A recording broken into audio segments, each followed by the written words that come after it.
go. All right, excellent. Fudge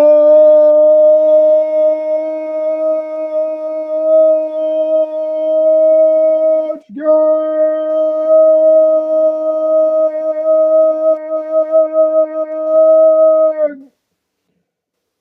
I'm still a hard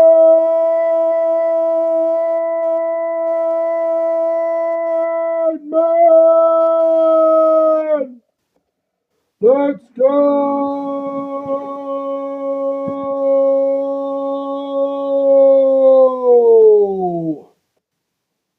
All right. So, yeah. I just wanted to make sure that I covered all the small topics, all the small talk of the sector before I got into this one. I did go and look at Francis E. Dayes's community tabs. I don't know if he's talking to me or somebody else, but it's whatever. I think he's talking to whoever runs the Music Biz Marty broadcast channel, and I think that's where his latest uploads are going to. So there isn't really any Francis E. Day-esque news. I thought that I might do a stream on Francis, but I don't see anything there. He just sits in his car and plays music. Like, he just sits in his car and he plays music and doesn't really say anything. So, because of that, I don't have anything to say about it. The German elections are very bizarre. The German federal elections are obviously a reaction to what's going on in the United States. Europe is really going through a major swing. And so this is what happened in Germany. In Germany, the influences left over by the Cold War division has spiraled it out. It has really reverberated itself. As you know, for 47 years, Germany was divided. After the war, Germany was divided into two countries. And then in 1990, the two Germanys reunited. But they're not culturally exactly the same. They speak the same language. They sort of have the same mindset, but it's just that they've been divided for a very long time. And East Germany is kind of really showing its Saxon and Prussian mindset.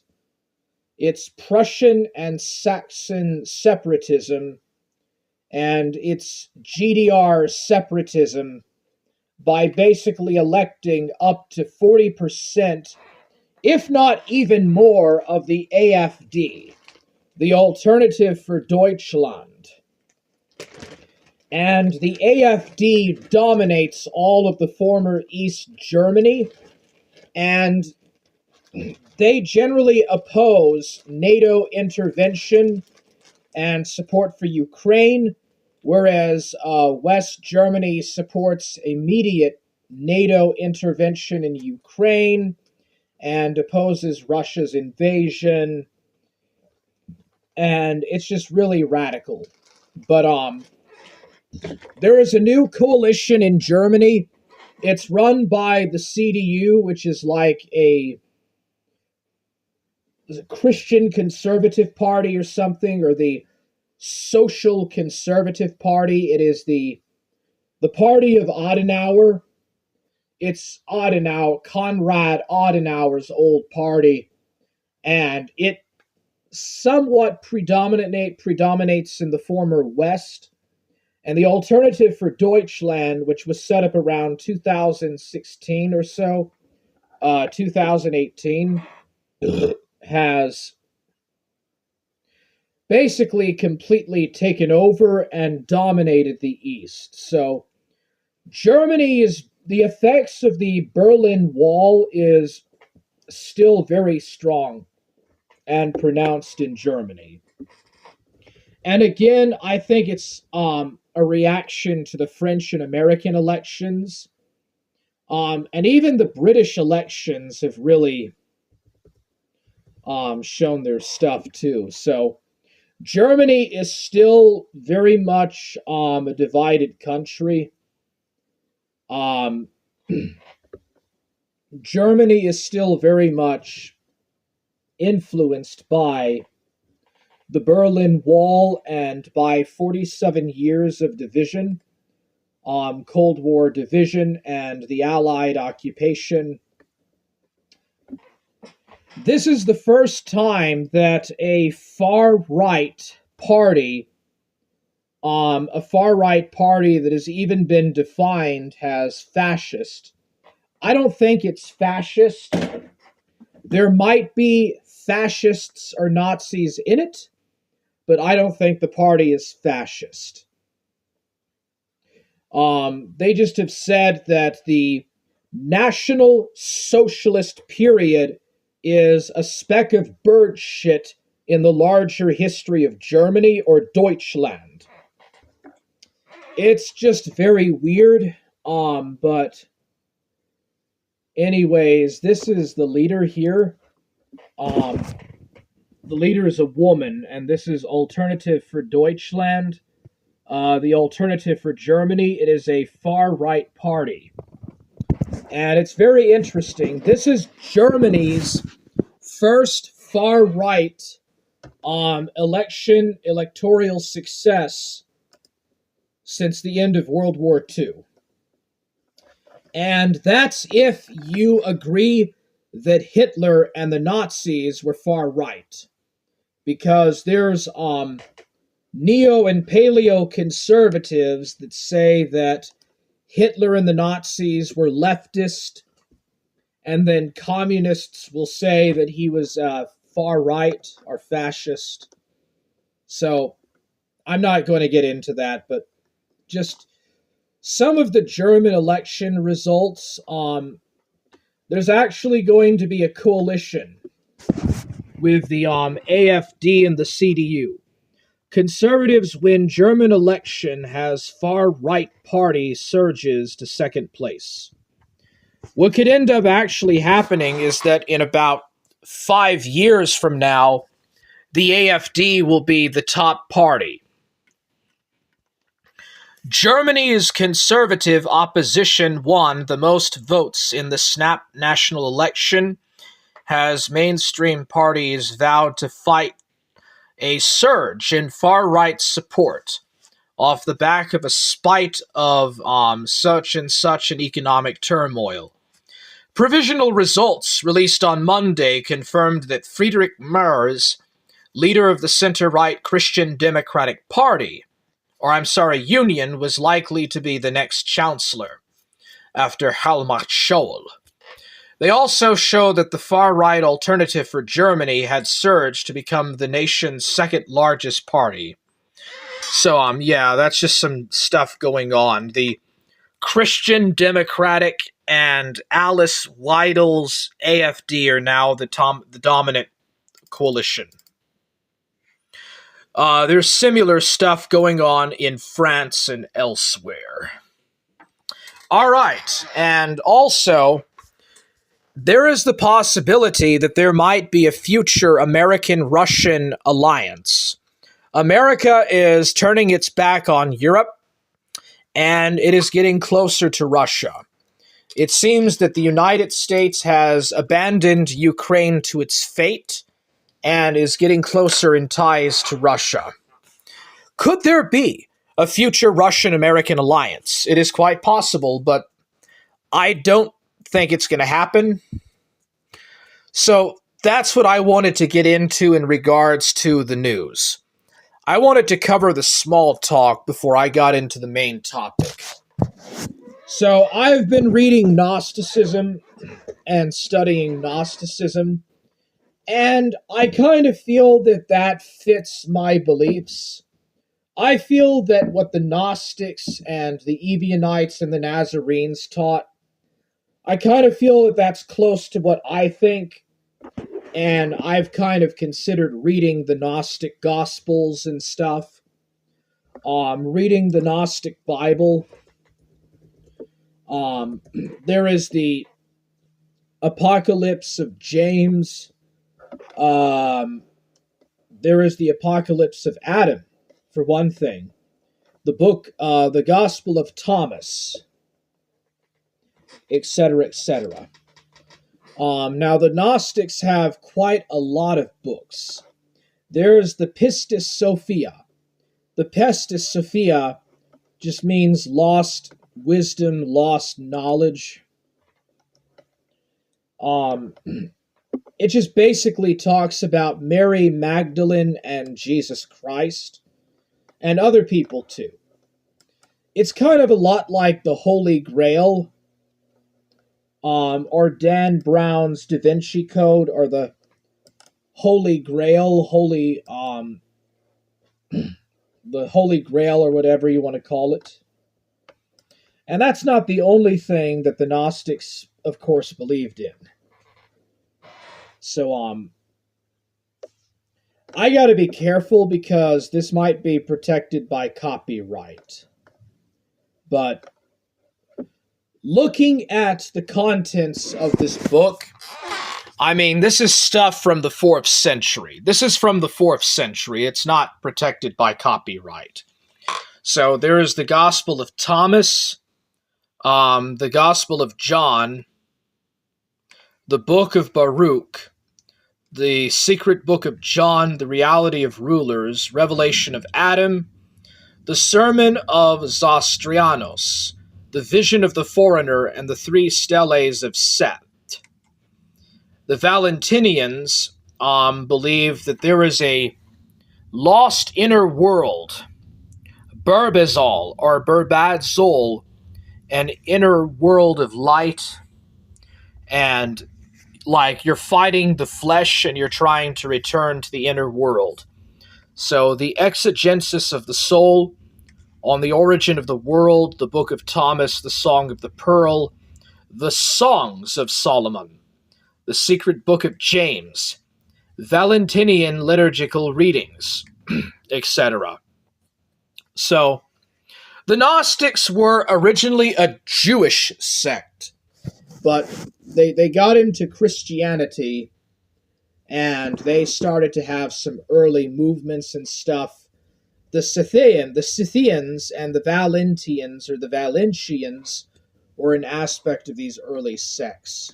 So, yeah, I've been heavily reading and studying stuff, and I've just decided that I'm not Protestant, I'm not Roman Catholic, and I'm not Orthodox. Like, none of these things fit me. I don't really consider none of this stuff, these mainstream branches of Christianity, to really represent me. I don't feel represented. I don't really feel like I should participate in it. And I'm just going to turn my back on it. I'm turning my back against it, and I'm going to go to Gnosticism. I don't care. I don't legitimately give a shit what anybody thinks. Like, I'm going to read the Gnostic Bible. Yeah. I'm reading the Gnostic Bible. I don't care.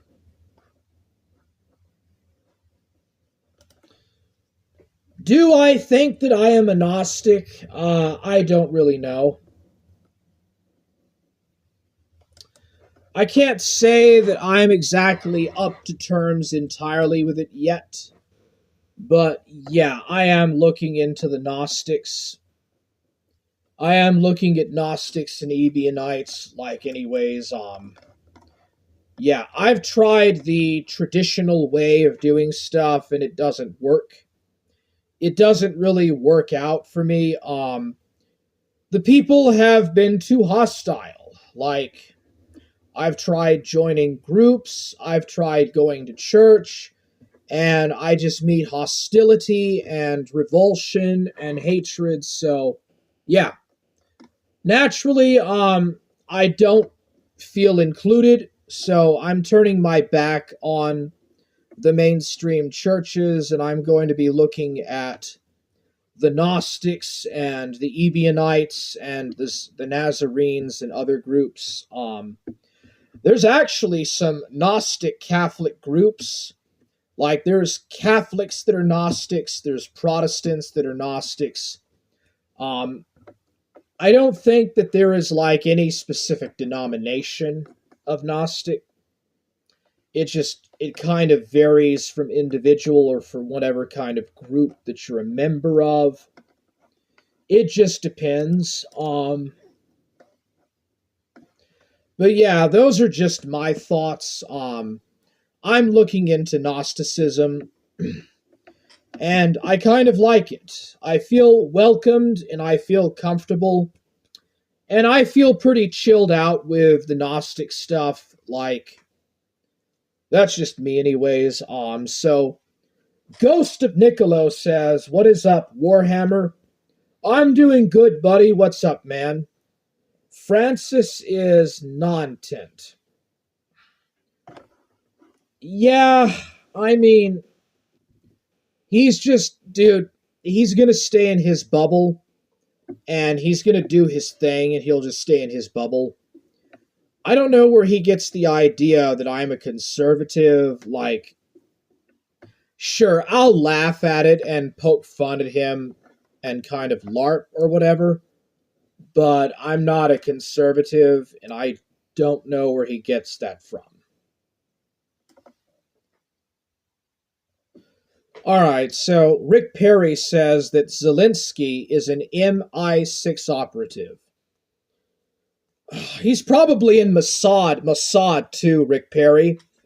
Zelensky's probably also in Mossad. That's just my thoughts about it.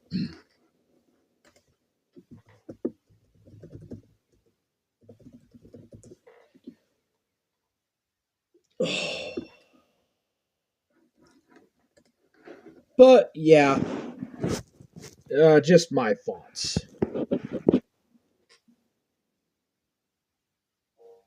Gnosticism is a fascinating and mysterious spiritual movement that emerged in the early Christian era, with roots in Greek and Middle Eastern traditions. Gnostics believe the material world is flawed and even evil, created not by the ultimate divine source, but by a lesser, ignorant deity called the Demiurge. Often linked to the God of the Old Testament, the Demiurge is seen as the creator of a physical world that traps human souls in illusion and suffering. The true divine source, known as the monad or unknown God, exists beyond the material realm. This God is pure spirit, radiating truth and light. Humans, according to Gnostics, carry a divine spark, a fragment of this higher source, though it is imprisoned within the body and the corrupted physical world. At the core of Gnosticism is the concept of gnosis. For Gnostics, salvation doesn't come from faith or rituals, but through gnosis, a direct personal experience of spiritual truth. By awakening to this knowledge, individuals can discover their divine nature and transcend the illusions of the material world. Gnosticism's rich mythology is one of its most fascinating aspects. It describes a cosmic creation story involving eons, beings of light that emanate from the monad, the ultimate divine source. These eons form spiritual realms beyond the physical world. A key theme in Gnostic mythology is the fall of the soul. Gnostics believe that human souls, once part of the divine realm, became trapped in the material world due to the actions of the demiurge. This mirrors humanity's struggle to awaken, reconnect with their divine origins, and return to the spiritual realms. Figures like Christ hold a unique role in Gnosticism. Rather than a savior through death and resurrection, Christ is seen as a spiritual messenger. His purpose is to bring hidden knowledge that awakens humanity to their divine nature, guiding them toward liberation. For Gnostics, Christ is a revealer of truth, not a sacrifice for sin. Gnosticism flourished in the early centuries of the Common Era, alongside early Christianity. It profoundly influenced Christian theology and philosophy, particularly through its focus on inner enlightenment and spiritual transformation. However, as Orthodox Christianity began to solidify its doctrines, Gnosticism was declared heretical. The Church Fathers, including Irenaeus and Tertullian, condemned Gnostic teachings as dangerous deviations from the faith. Despite its suppression, Gnostic themes persisted. During the Middle Ages, elements of Gnosticism appeared in mystical traditions and heretical sects, such as the Cathars. In the modern era, Gnostic ideas have influenced Western esotericism, including movements like Theosophy, Jungian psychology, and the New Age spirituality. Its emphasis on self discovery, transcendence, and the inner divine continues to fascinate seekers of spiritual truth. The Gnostic emphasis on looking within, awakening to the divine spark, and seeking truth beyond surface appearances resonates with those disillusioned by materialism and dogma. In an age where many feel disconnected and spiritually lost, Gnosticism offers a framework for inner awakening and the promise of reunion with the ultimate divine source. Its message is timeless. That salvation lies not in external rituals, but in discovering the profound truths within yourself. If you enjoyed this video, please give it a like and consider subscribing to our channel. It helps us bring you more. Hidden within the ancient walls of the Vatican lies a world of mystery. For centuries, this center of faith and spirituality has fascinated people, but some believe its secrets go far beyond what we know. The Vatican is said to guard relics, artifacts, and forbidden knowledge, items that blur the line between the divine and the unknown. Could these hidden treasures reveal the supernatural? Could they include evidence of the occult, challenging long held beliefs and changing how we see history? Today, we're exploring 5 remarkable objects rumored to be locked away in the Vatican. These artifacts are said to hold great power, reshape history, and inspire wonder. Number 1. The Chronovisor. Allegedly created by Father Pellegrino Ernetti, a Benedictine monk and scientist, the Chronovisor is said to offer a breathtaking ability: the power to glimpse into the past. Imagine witnessing the crucifixion of Christ or standing in the crowd as Charlemagne is crowned. The chronovisor reportedly uses a combination of electromagnetic waves and quantum resonance to capture echoes of historical events. Some websites mention that Ernetti himself claimed to have seen scenes from ancient Rome and even the Last Supper. So, why would such a groundbreaking device be hidden?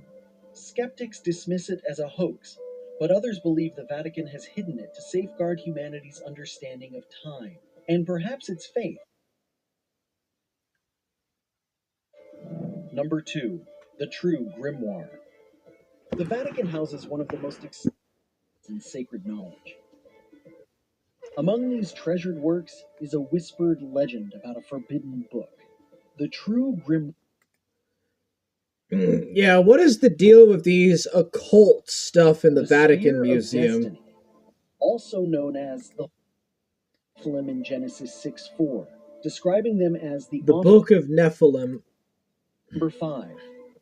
Lucifer's telescope. In an Yeah, something is not right with this with the Vatican. Like, These United Nations agents, or these New World agents in the Vatican, they're not Catholic, dude. They're involved in the occult. Like, these people are involved in the occult. Don't look to the children of men for acceptance. Look only to God and the tradition of the Holy Catholic Apostolic Church. None of that stuff is in the Bible, Rick Perry. There's nothing about apostolic succession or about Catholic tradition or none of that nonsense. That's not in the book of Acts. That's not in the Bible. That's a bunch of bullshit that you made up in your head. You're just pushing dogmatic nonsense from the Middle Ages. Don't let the world alienate you. That's part of the trial. I don't know where you get that. What is the deal with you almost like blacking out and like getting up the next day and drinking coffee? Something doesn't sound right about that. An atavistic return to pantheism is not the answer. I'm talking about Gnosticism, not pantheism. Nathaniel, the all-government liaison man. Hello from all us Catholic evangelist. Yeah, dude, you're totally not involved with something, dude. You're totally not involved with Intel, Nathaniel. Rick Perry says, woo! My home is a curated archive of sin. It is important to know heresy, to know the enemy. It sounds to me like you're not a Christian. It just sounds to me like you're just basically acknowledging that you're going to hell. Rick Perry says that he is drunk sometimes. What can he say? I don't think you can get drunk or hung over from coffee. I don't think you can get hung over from drinking caffeine. You get hunged over from drinking alcohol. Rick Perry says that Gnosticism is pantheism. Well, dude, your Vatican has archives after archives of occult. And not just 1 or 2 or even 5 or 10 occult works, but hundreds of occult works. Hundreds and hundreds of occultic works. Okay? That is the problem. Never mind, maybe 5 or 10 occult books, but thousands in the Vatican Library. Like, probably half the Vatican Library is just about pantheism and occultic works. And it's like, what kind of moral vantage do you have?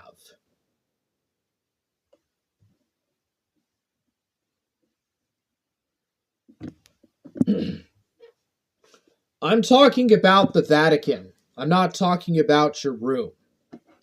We're talking about the Vatican Library. We're not talking about your apartment. You're a portman. I thought you were unemployed and worked as a male prostitute. When did you get a job working at a port? Yeah, just, Are you drunk, Rick Perry? Like, for real, are you drunk right now? Hence the contrast with my curated collection.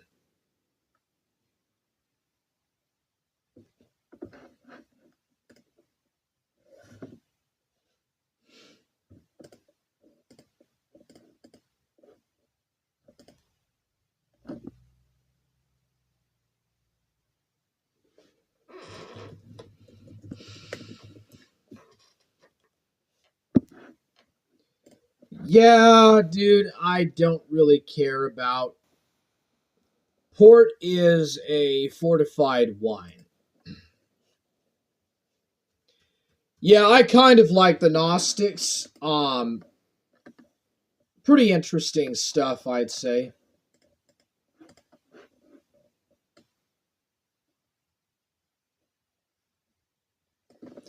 Perry is another name for pear cider. It all adds up. Ah, well, there you go.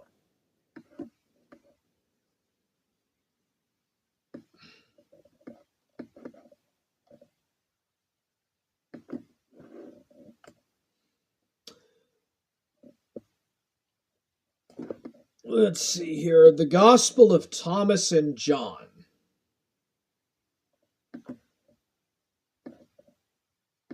Um, Here we go. The Gospel of Thomas. This is the Gospel of Thomas.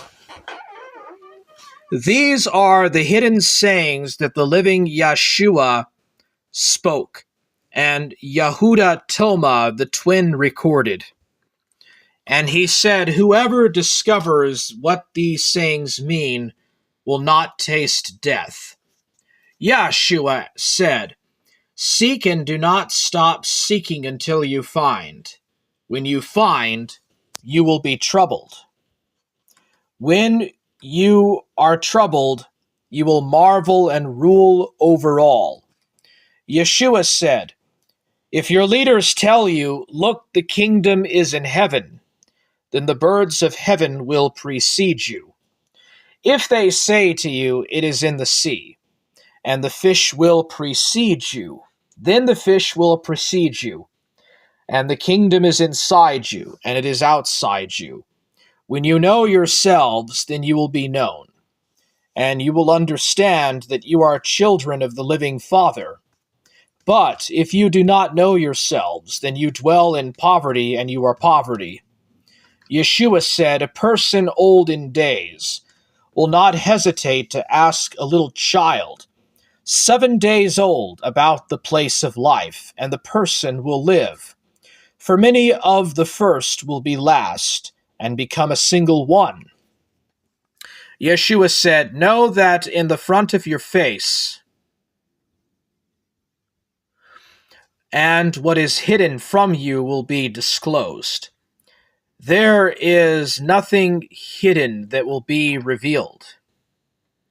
114 is my favorite. Okay, we'll go down. Is it like a sexual joke, Lizard? Okay, is it going to be like a sexualized joke or something?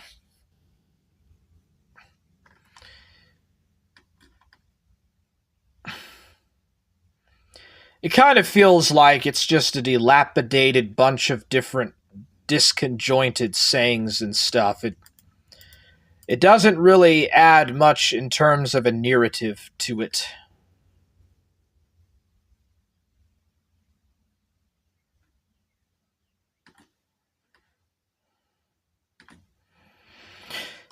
Shimon Kepha said to them, Mariam should leave us. Females are not worthy of life. Yeshua said, look, I shall guide her to make her male, so she too may become a living spirit resembling you males. For every female who makes herself male will enter the kingdom of heaven. Yeah, I see where oh, and this is also the last one, too.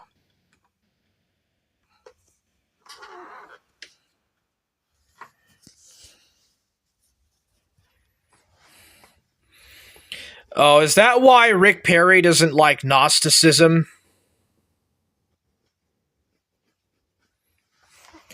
You know, I wonder if Troll Cow is going to try to transition into a man. Yeshua said, one who seeks will find, and one who knocks it will be opened. If you have money, do not lend it at interest, but give it to someone from whom you will not get it back. The Father's kingdom is like a woman who took a little yeast, hid it in dough, and made large loaves of bread. Whoever has ears should hear. The Father's kingdom is like a woman who was carrying a jar full of meal. While she was walking along a distant road, the handle of the jar broke, and the meal spilled behind her along the road. She did not know it. She noticed no problem. When she reached her house, she put the jar down and found it empty. The Father's kingdom is like a person who wanted to put someone powerful to death.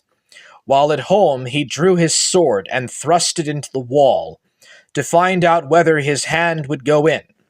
Then he killed the powerful person.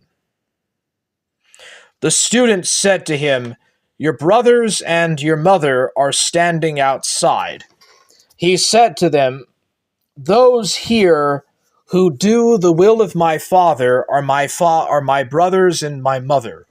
They will enter my Father's kingdom." They showed Yeshua a gold coin and said to him, "Kaiser's people demand taxes from us." He said to them, "Give Kaiser the things that are Kaiser's. Give God the things that are God's. And give me what is mine." Code of Truth says, "Forge!" Rick Perry says, "Gang! I am still a hard man."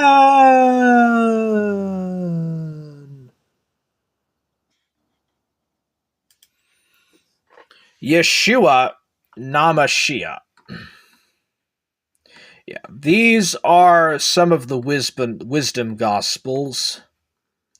Yohanan came to proclaim light. There is a man sent from God. His name was Yohanan. He came as a witness and testimony of the light, so that all might believe through him.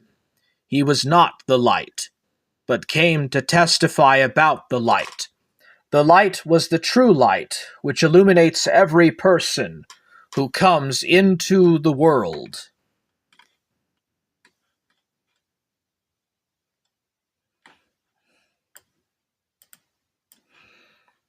Samael sin.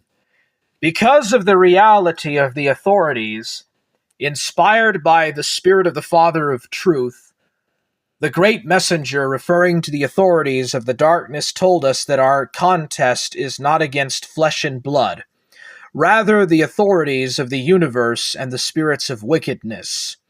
I have sent you this because you inquire about the reality of the authorities. So, yeah, isn't that interesting? So yeah, Gnosticism is a superior religion. Gnosticism has a lot of answers and a lot of things that I'm looking for.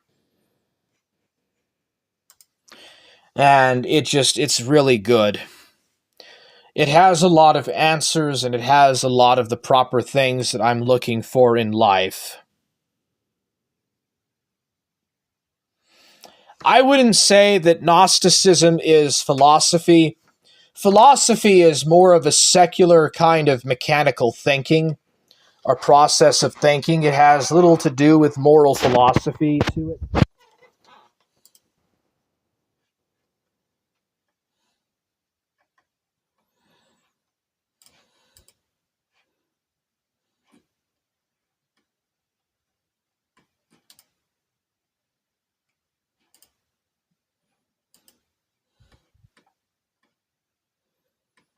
Here it is. But I wanted to show you something. Responding to Warhammer over questions regarding my journey of faith. My family background was Masonic, and the national culture I grew up in correspondingly aligned with this. So my outlook naturally reflected the foundational culture presupposition. I was initiated into Freemasonry at 18, has a Lewis, a special dispensation for a generational Freemason, and I found the church off my own back in that same year. Naturally, my interpretation of theology was predisposed toward perennialism, but from the very beginning of my monastic formation, this was gradually and aggressively eroded by the Cistercian novitiate from 93 to 2001. I was basically a conflicted person, vacillating between the two positions until my religious formation and the work I put in and was put into me paid off and resolved itself into a comprehensive, cohesive, consistent, and coherent worldview. From that point on, 2001, Rick Perry was a steadfast Catholic, was steadfast in his Catholic apostolic faith. However, 2001 is the year that he entered into irregular Freemasonry, the place you go to get your hands dirty. The concurrent effort that he invested into the synarchy held an abiding sense of unfinished business, and he still held onto the desire to operate at the highest level within his erstwhile chosen art. The period to 2001 to 2008 is best left in the past, but needless to say, he achieved his dubious ambitions in that arena, and finally had been delivered of and severed all former unsavory connections of his unwholesome upbringing and misspent youth. To the greater glory of God, amen. So, yeah, Rick Perry is admitting that he was a Freemason. Rick Perry is formally admitting that he was a Freemason.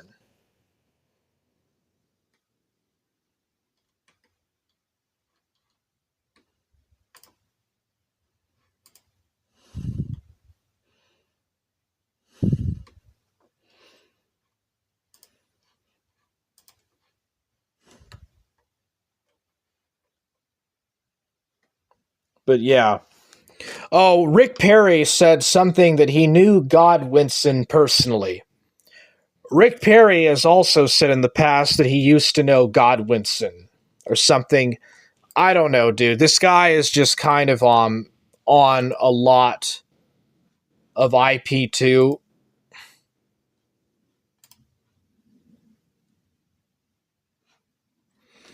All right, well, as soon as it loads, I have more.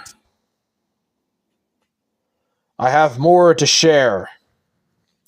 Pathetic discourse from Rick Perry. Bare assertion ad hominem onus probandi.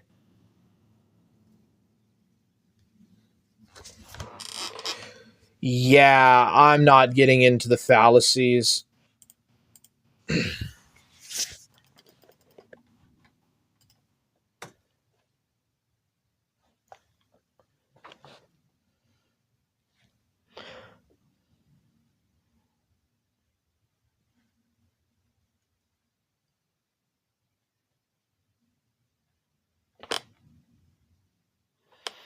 I never claimed to know Godwinson.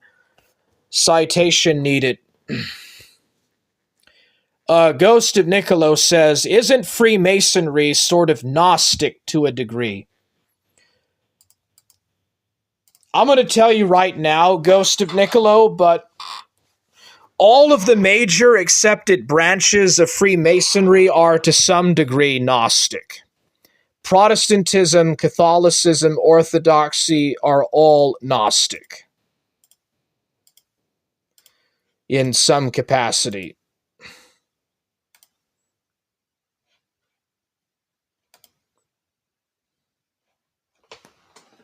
I have never claimed to know Godwinson. Citation needed. Then how did you know about Troll Cow going to a Hebrew preschool?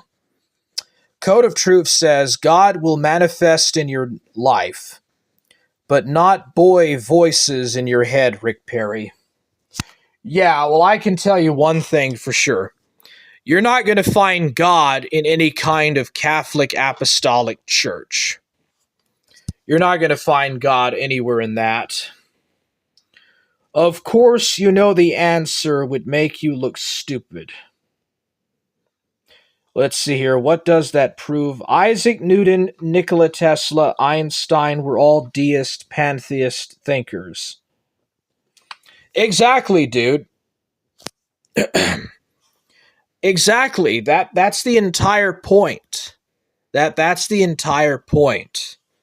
Gnosticism is a more fulfilling, and it gives in the extra stuff that is necessary to understand the gospel.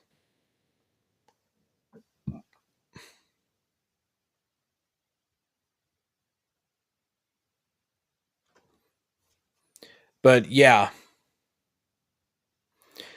you learnt bad habits from Drake. I never read anything that Drake wrote. Rick Perry. Why did he say that you're a high level Freemason? Why did Drake Shackleton say that you're a high level Freemason and a papist agent? And you basically acknowledge it. He thinks that metaphysics is a shelf in Barnes and Nobles devoted to woo woo. I never conflate it. You're trying to conflate something that I said to something else. I never said that metaphysics had anything to do with a particular ritual or a particular book.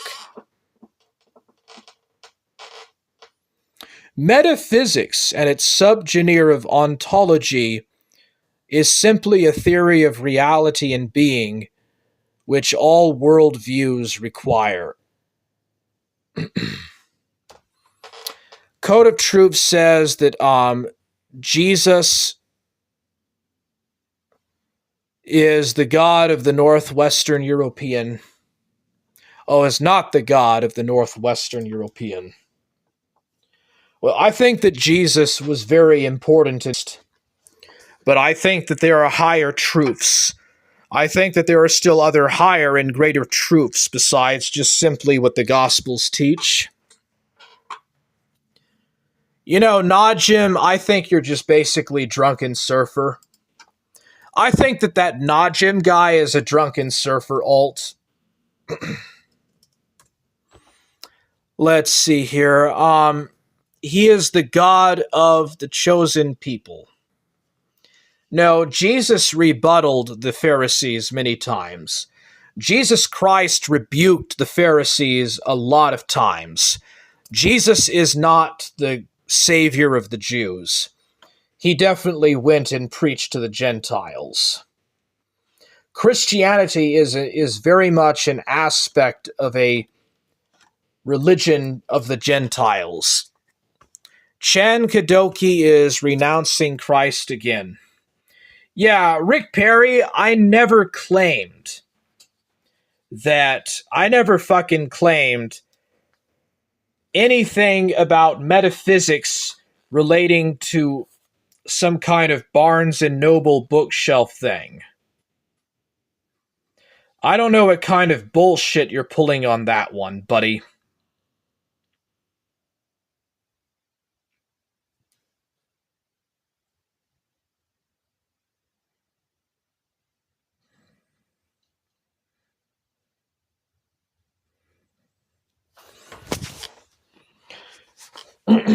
Anyways. Yeah, I think that Gnosticism holds some grains of truth to it.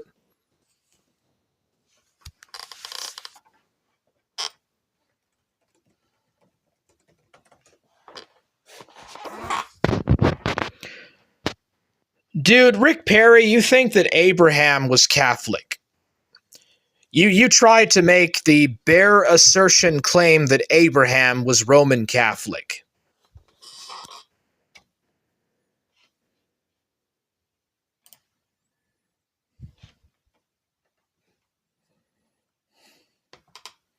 The early development of Christianity is one of the most fascinating subjects there is, in my opinion.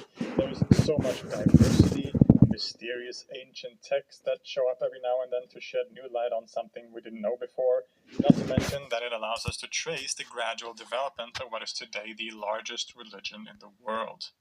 In the diversity of movements based on the teachings of Jesus of Nazareth, some strayed very far from his Jewish roots in the doctrines, such as the various groups that we now call the Gnostics, while others were very much still part of the Jewish religion and considered his message to be within the bounds of Judaism.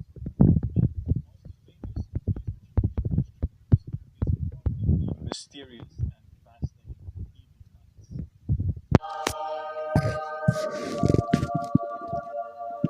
Jesus of Nazareth was Jewish. Few scholars, or people generally today, would deny this. His life and teachings need to be understood through that lens and taking the Jewish context of his environment into consideration. Now, that doesn't mean that he couldn't have taught a message that somehow broke with the traditional Jewish religion, or indeed that his later followers did. In terms of the latter, they actually definitely did eventually, but things are also a lot more complicated than this. The earliest centuries of Christianity can be a hard topic to get a hold of because it consists of so much diversity and variation. Indeed, before something like an orthodoxy was established in the different church councils, there were many Christianities, all vying to represent the true teachings of Jesus. As we've explored in earlier episodes on related topics, we should avoid the anachronistic view that there was an orthodoxy from the beginning and that various sects diverged from this orthodoxy. The variety of early Christianity was a lot more complex and chaotic than this. In any case, the various ways that Jesus' message was interpreted and put into practice could differ dramatically, and there were debates about basically every conceivable point of belief. Some of these debates were eventually formally discussed in the famous church councils, which tackled questions like the nature of Jesus, who was he in relation to God, what was the relationship between his divine and human natures, how does the Trinity work, etc. Outside of these councils, which took place in a context where certain tenets of the religion had already started to be agreed upon, the debates could be even broader. Was there even a Trinity at all? And was Jesus even God, or simply a human Messiah? We don't have time to go through all the debates and discussions that were floating around in the earliest periods of Christianity in this episode, but this is the general outlook that needs to be kept in mind. There were many different Christianities that could look very different from each other. In an earlier episode, we explored the teachings of the Gnostics, who often denied Jesus' human nature altogether and rejected much of the Hebrew Bible, or Old Testament, by claiming that the God of the Israelites was a false, ignorant God, distinct from the true God that had sent Jesus. This is thus an example of a group that definitely distinguished themselves from the religion of Judaism. And this was, in fact, another one of the most significant early debates. What is the relationship between Christianity, broadly defined as the movement and teachings of Jesus, and the Jewish faith? Many of us know that the separation of Christianity into its own religion was a gradual one, and as we said in the beginning, few would deny that Jesus himself was a Jew who lived and preached to Jews in a Jewish environment. But in the early period, this question seems to have been a great point of contention. In the Gospel of Matthew, Jesus famously said, quote, "Do not think that I have come to abolish the law or the prophets. I have not come to abolish them, but to fulfill them." This verse, as well as in general the relationship between Jesus' teachings and the Jewish law, has been interpreted by later Christians in various ways that fit with the idea of religious distinctness between the two religions, but in the earliest period this seems to have been quite a point of serious debate.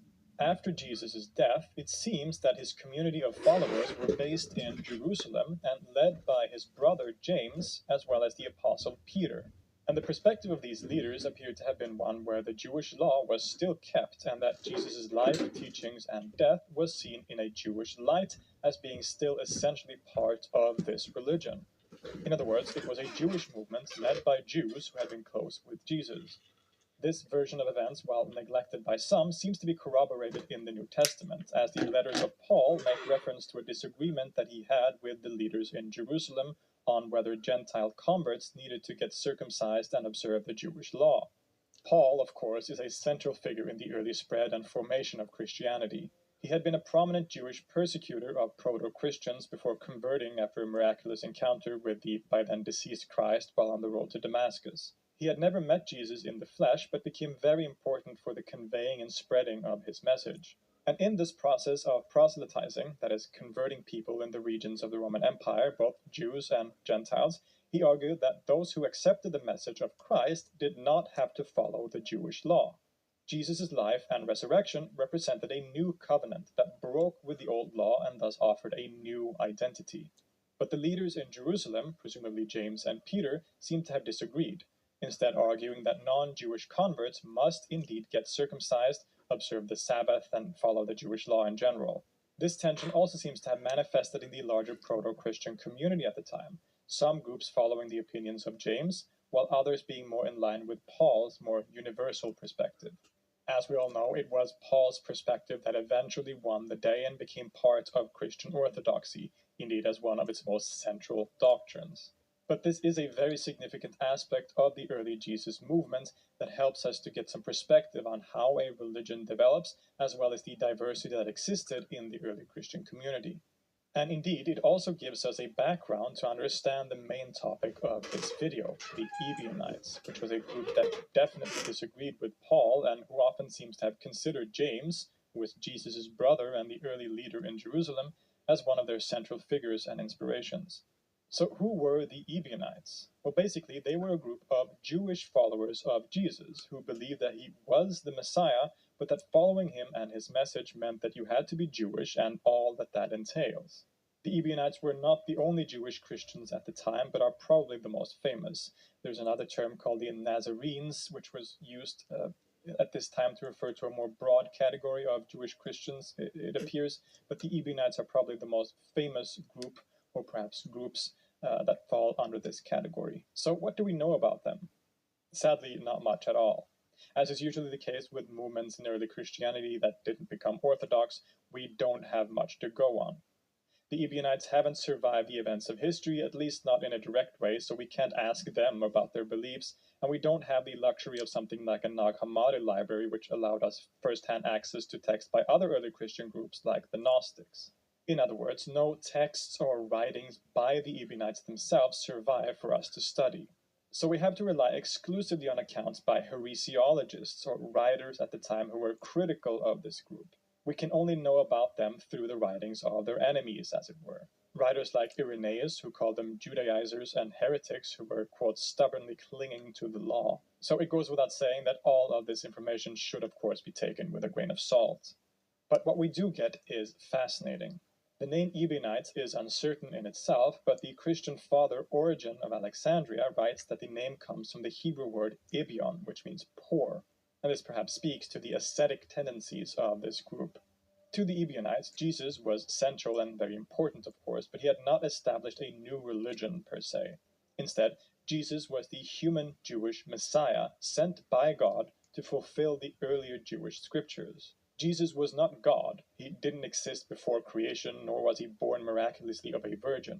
He was a human being who followed the Jewish law to such a perfect extent and lived such a pious life that he was chosen or adopted by God to be his son, not necessarily in the literal way understood by Christian orthodoxy, but as a more traditional Jewish title as son in the sense of being chosen for a special mission by God.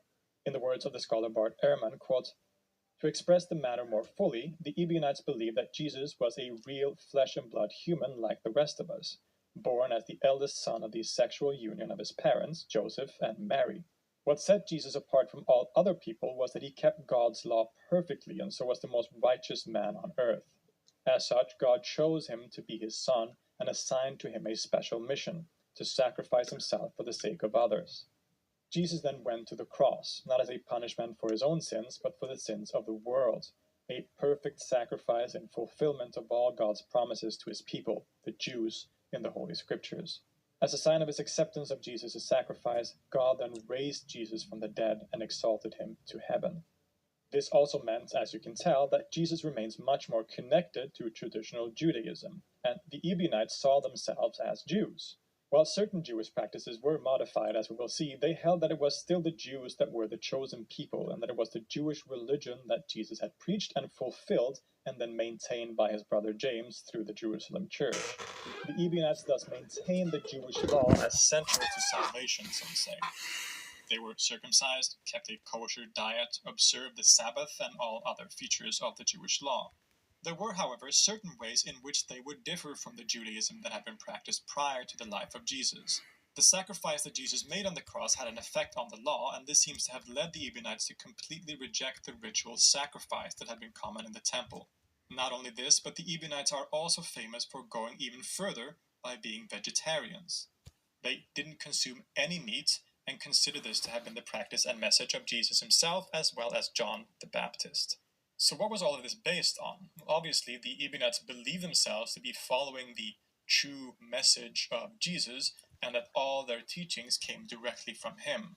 In terms of scripture, the primary source was the Hebrew Bible, or Old Testament, which is natural given the fact that they were Jews who put an emphasis on the Jewish law.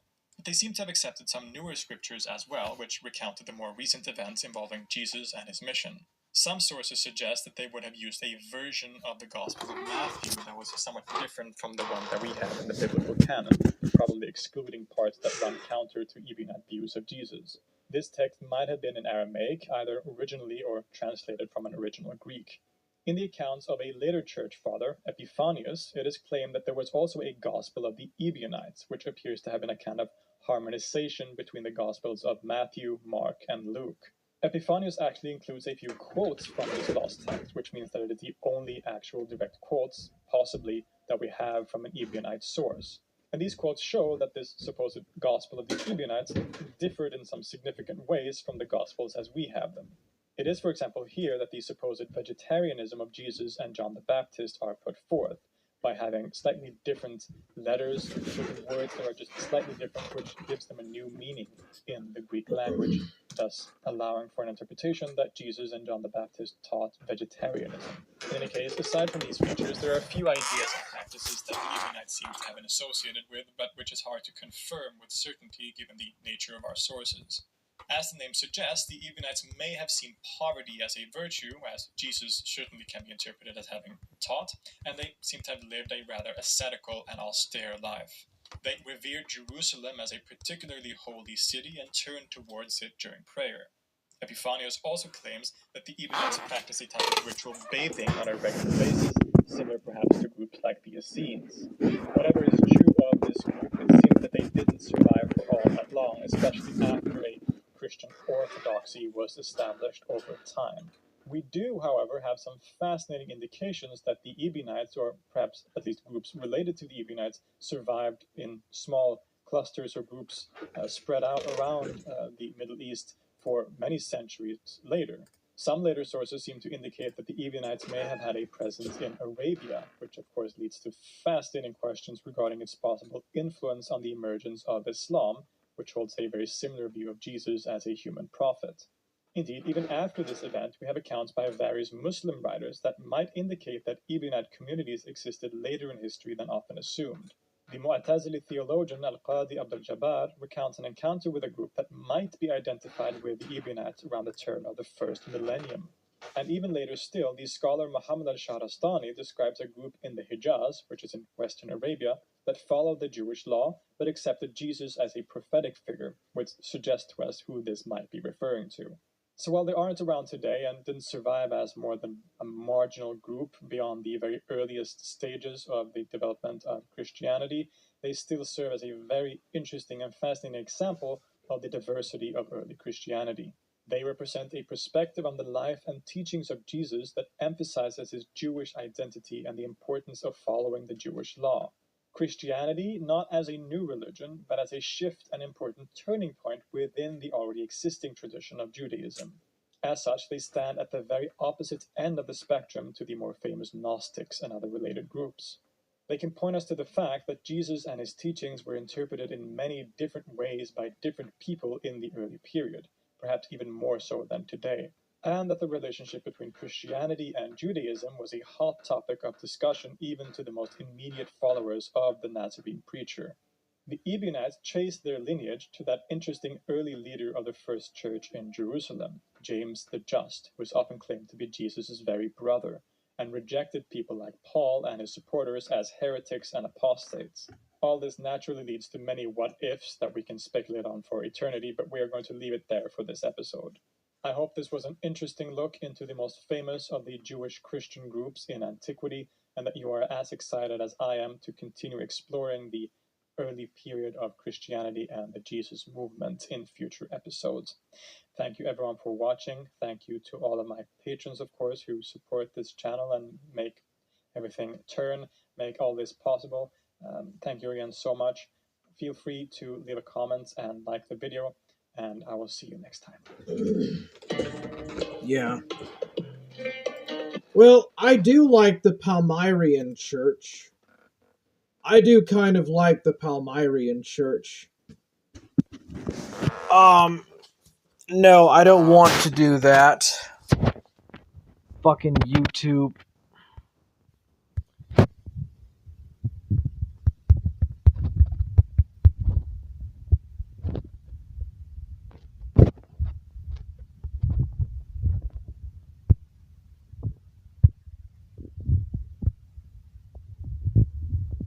I think that Nog Jim is just juice. No surprise there. But yeah, it wouldn't surprise me if Jesus had a biological father. Jesus was transcended.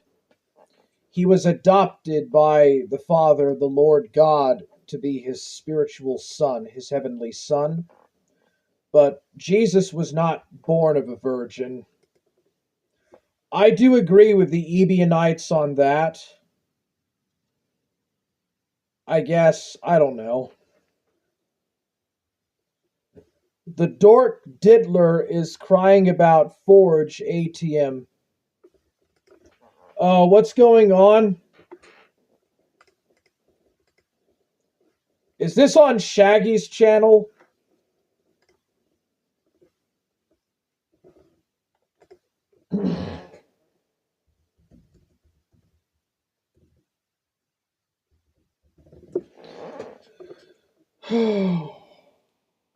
I'll take a look and see if it's going on Shaggy's channel. Nope, nothing here.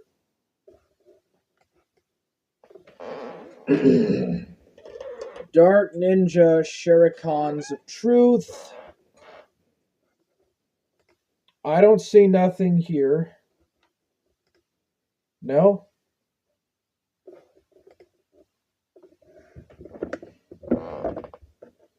History Bob says salute. What's up, History Bob? How are you doing? Yeah, I don't see nothing over here on his Dark Ninja Shurikens of Truth channel. Is it on Wienerhead Niccolo? Is it on his Wienerhead alt? Or is it on Rumble or what?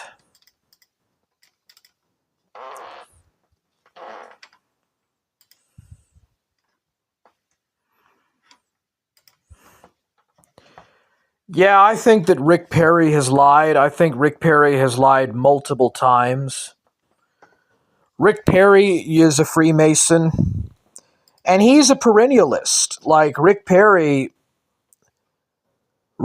doesn't even necessarily think that, sorry, I don't understand English well. I understand. English is not your first language. I don't know what you're talking about, Niccolo.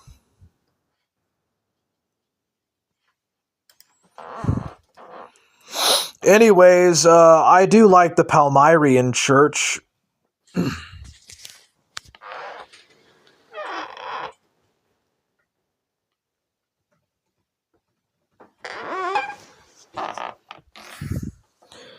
I think that they could perhaps fix their mass a bit. Called the Dark Ninja on VC right now.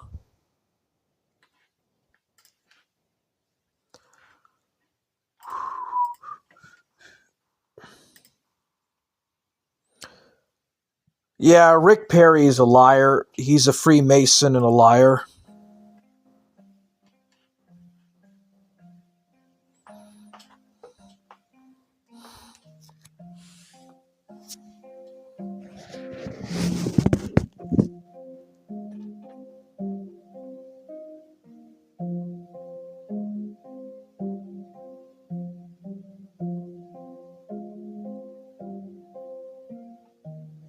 The late 1960s began a series of bizarre events which led to the formation of an even more bizarre religious cult. I'm talking about the Palmarian Catholic Church, not to be confused with the Pomeranian Catholic Church, which doesn't exist. But the Palmarian Catholic Church does exist.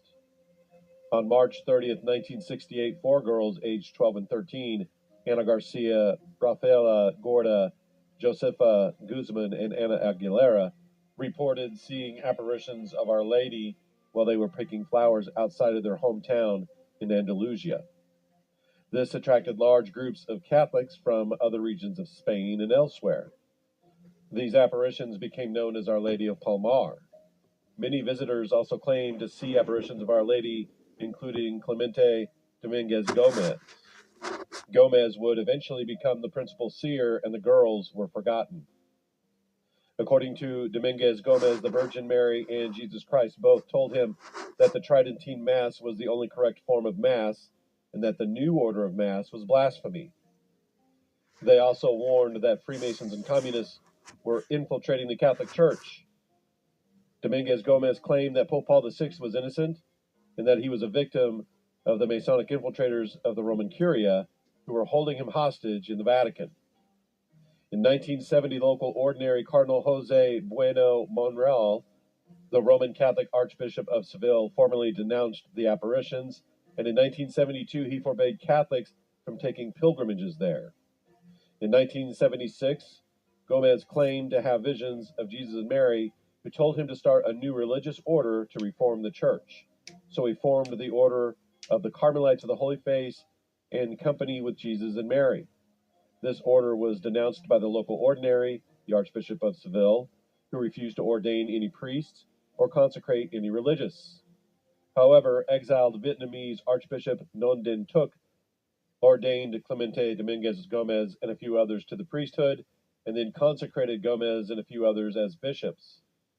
Thuc, Gomez, and the others were excommunicated from the Catholic Church due to the unauthorized ordinations and consecrations.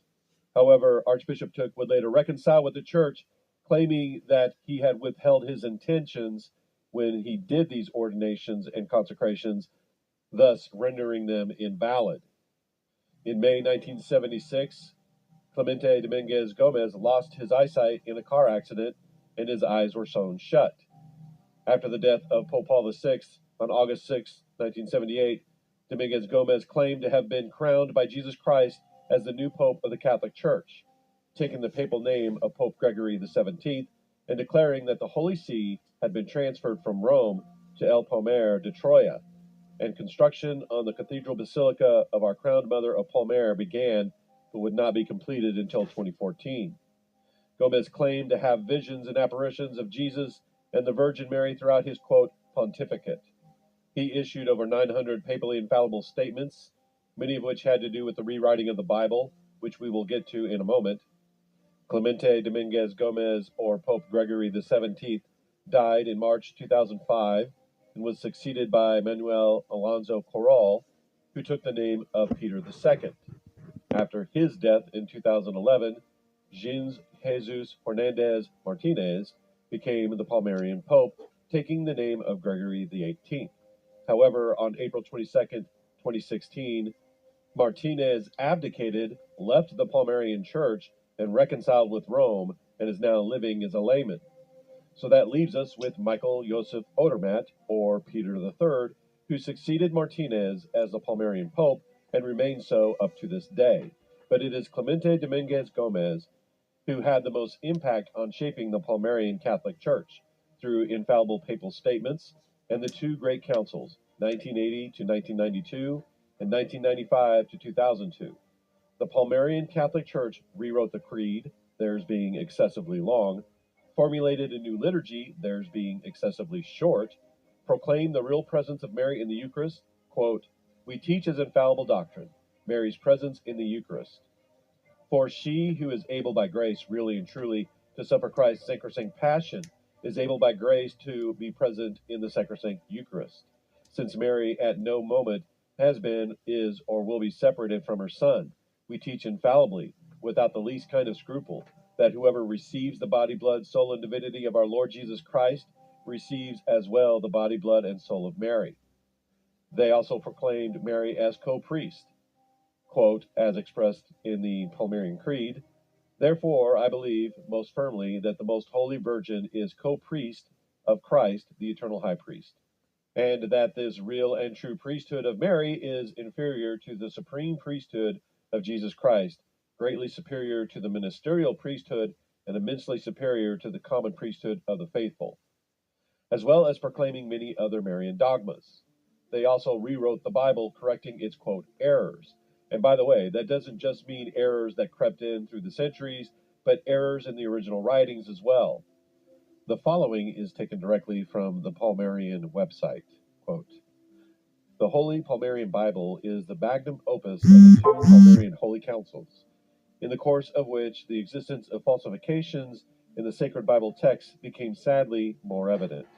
For example, the Maccabees were atrociously falsified in their entirety and required a thorough labor of restoration. From the epistles of the apostles, almost all references to the sacraments, as also to the Most Holy Virgin Mary, had been eliminated and also required a work of restoration. And the book of the Apocalypse likewise needed considerable restoration to become what it is today, a stupendous guide, easy to read, for understanding the times in which we live and those to come up until the Last Judgment and beyond. Examples of adulterations owing to King Solomon. He invented episodes in which he presented his father David as a terrorist, cruel and deceitful during the years he was banished from King Saul's court. A notable falsification by King Solomon was regarding the child fathered by David in his adultery with Bathsheba. David was admonished by the prophet Saint Nathan, who prophesied that the boy would die as chastisement for David's adultery and murder. But David did intense prayer and penance to petition the boy's recovery. The falsified text says that the boy died, and then strangely David dressed in his royal garments. But in reality, the boy did not die, but was miraculously cured, and that child was precisely Solomon, who did not wish to be known that he had been born of an adultery. In the New Testament, there's a whole book about Mary, which of course is not in the actual Bible, and the four Gospels are meshed into one single Gospel, quoting again from the website. The most beautiful pearl in this work is of course the Palmarian Gospel, a compendium of the four Gospels of St. Matthew, St. Mark, St. Luke, and St. John. In this work, all the many problems faced by commentators in the past are resolved. Well, isn't that nice? The Tridentine Rite was celebrated in the Palmarian Church until 1983, when, quote, Pope Gregory XVII abolished it in favor of a new rite. The Palmarian Rite, which he supposedly received from our Lord and Our Lady, even having been visited by Pope Pius V himself. This is ironic, since the original apparition of Mary in Palmar was to tell us that the Tridentine Rite was the only correct form of Mass. Now, this group is clearly not the true Catholic Church. In fact, I would say it goes beyond schismatic and heretical and is in fact a religious cult. And like all religious cults, its principal leader, in this case Clemente Dominguez Gomez, was a sexual deviant. He was a member of the homosexual scene in Seville prior to the apparitions, and he admitted to having sex with nuns. The group claims to be the continuation of the Catholic Church after Paul VI rejecting Vatican II, yet their rewriting of the Bible violates both the Council of Trent and the First Vatican Council, which both state that the Latin Vulgate is the authentic and inerrant Bible. The Council of Trent says, moreover, the same Holy Council, considering that not a little advantage will accrue to the Church of God if it be made known which of all the Latin editions of the sacred books now in circulation is to be regarded as authentic, ordains and declares that the old Latin Vulgate edition, which in use for so many hundreds of years has been approved by the Church, be in public lectures, disputations, sermons, and expositions held as authentic, and that no one dare or presume under any pretext whatsoever to reject it. Vatican I says, the complete books of the Old and the New Testament, with all their parts, as they are listed in the decree of the said council, and as they are found in the old Latin Vulgate edition, are to be received as sacred and canonical. I was surprised to find out that the Palmarian Catholic Church has less than 2,000 followers. This is good news, but they seem to have an awful lot of money for such a small following. Normally, I have some sympathies for traditional Catholic groups, even when I don't agree with them. They are just doing their best to keep the Catholic faith as it was before Vatican II. But that's not the case here. With their excessive attention to Mary, the development of their own liturgy, and the rewriting of sacred texts, they have truly started their own religion. Quite frankly, it's the Catholic version of Mormonism. And like Mormonism, it should be avoided like the plague. And even their own theology says it's safe to not be Palmarian when you die. Apparently, they believe after death, a soul has a 15-minute window to repent and become Palmarian. So the safest route is to not join the Palmarian Catholic Church, and if it turns out to be the truth, which it's not, you can always change your mind at the last minute. Until my next video, God bless. Alright, so that's the Palmarian Church. Okay, so I gotta use my phone right fast to make a text. Not in the chat, but somewhere else.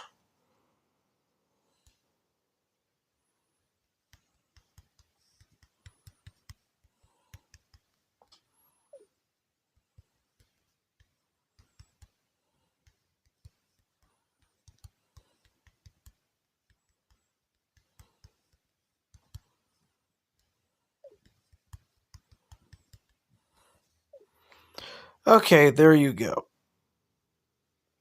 I can type very fast, so it's all good.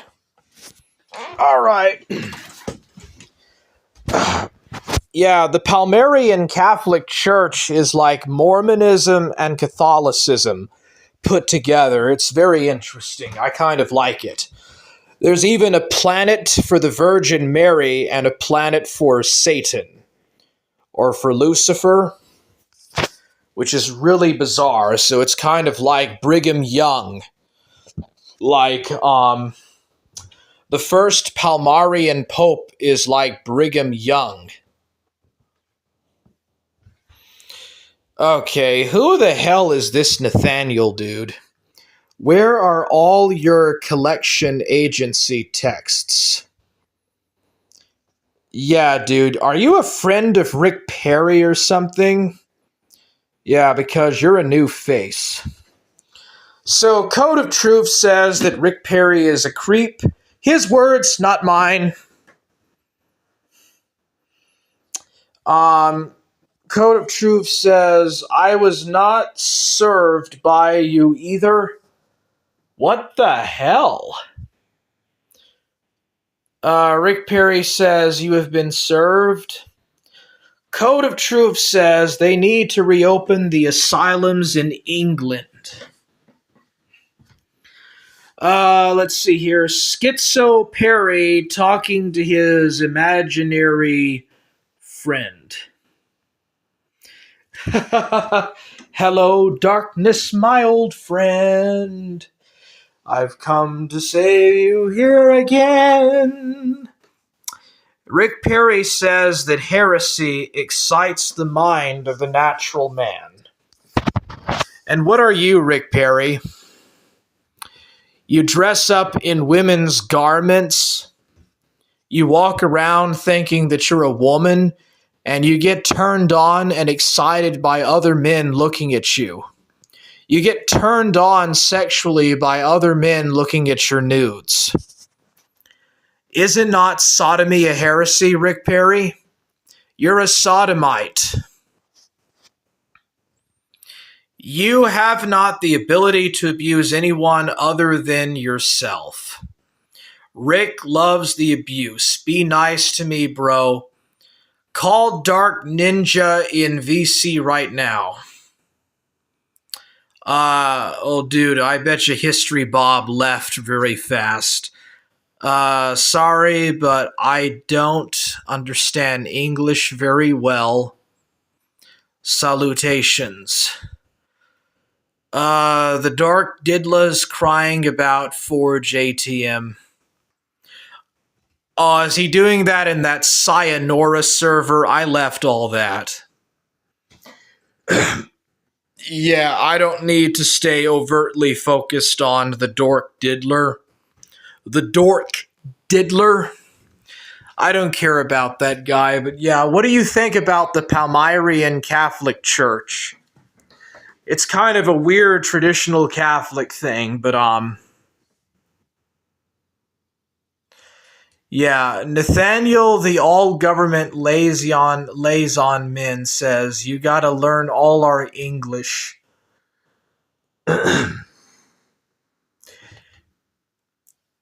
Yeah, dude, I'd be interested to know who this fucker is, dude. Yeah, Rick Perry's little Catholic apostolic stuff, I think, is just completely covered in Freemasonry. Rick Perry talks about Freemasonry, but he entered the Catholic Church through being a Freemason.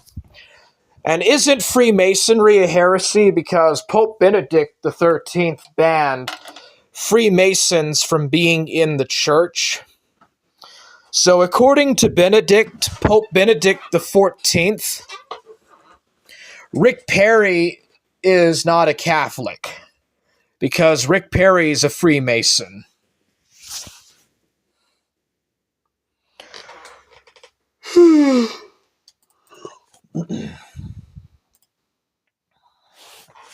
I'll just put this up here.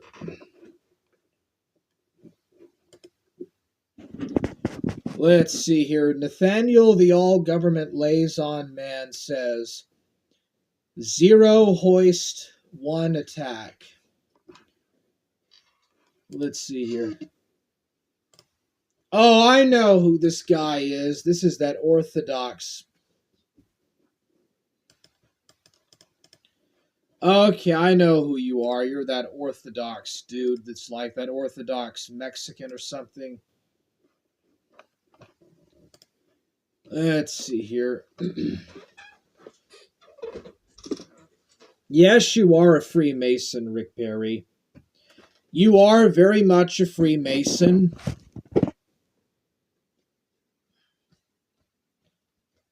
Drake Shelton's a Judaizer. I'm a Gnostic. Gnostics don't even, for the most part, accept the Old Testament, Rick Perry.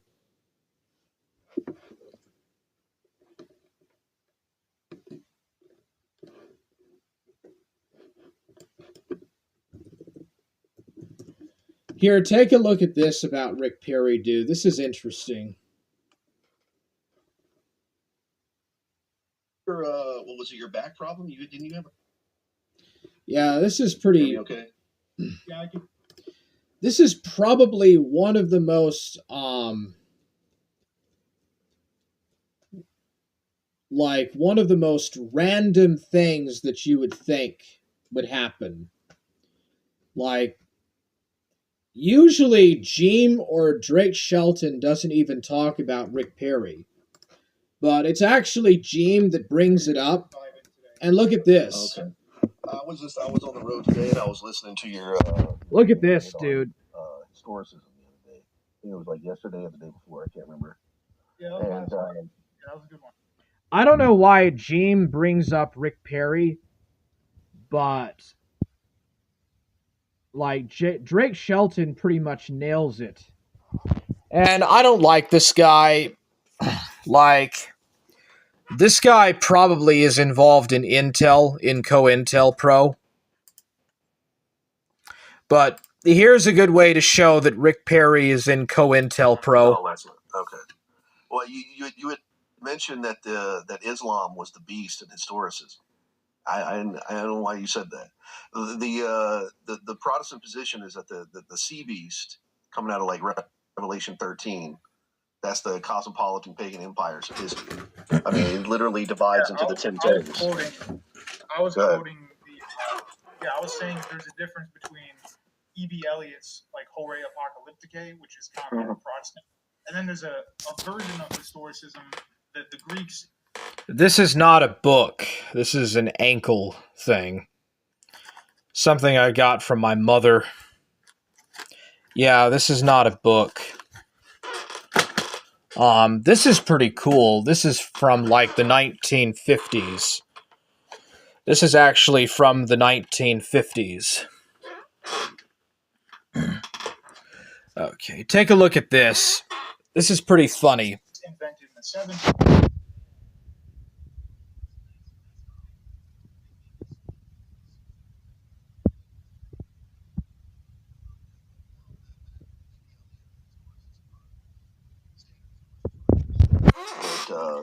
The sea beast was the cosmopolitan pagan empires of history. The 10 horns are the same thing as the 10 toes in Daniel 2, and that's just the 10 divisions of the Roman Empire after its fall. And then the sea beast, I'm sorry, the earth beast is the papacy that arises out of that. There's a sea beast and an earth beast in Revelation 13. So I mentioned the papacy thing. We had Mr. Rick Perry in the chat. He obviously disagreed with that point. Oh yeah, because he's a papist agent, and most likely a super high level Freemason. Yeah, of course he's going to say everything against Protestantism because that's his enemy. Well, how's it going, man? How's your? Okay, well there you go. That's from Drake Shelton.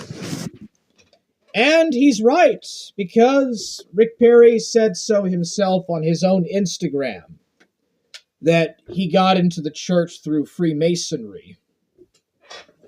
And Code of Truth wanted to know if this is a book. This is not a book, Code of Truth. This is just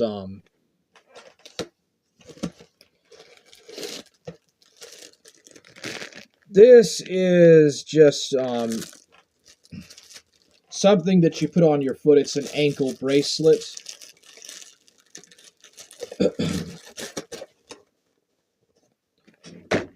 You just use it for exercise. This here is pretty cool.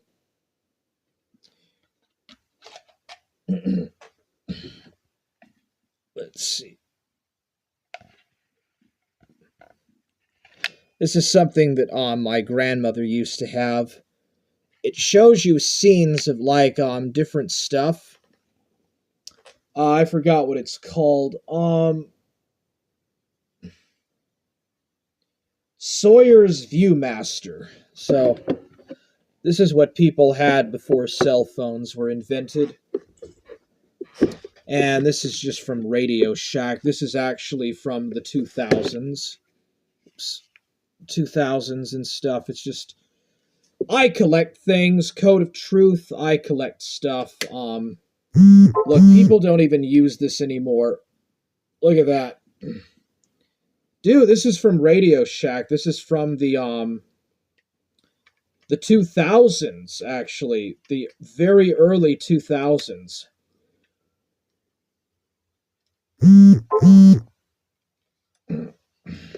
Pretty cool, huh? Radio Shack doesn't even exist anymore.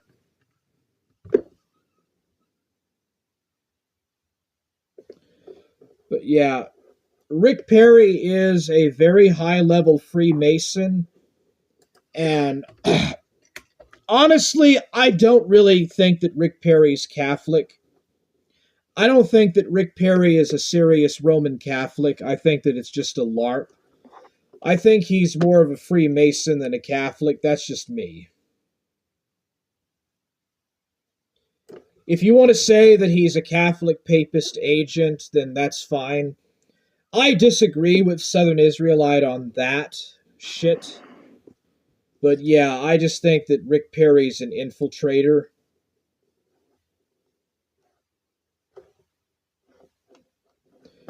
Yeah, Rick Perry's just an Anglo-Anglican infiltrator, a Freemason Anglican infiltrator into Catholicism.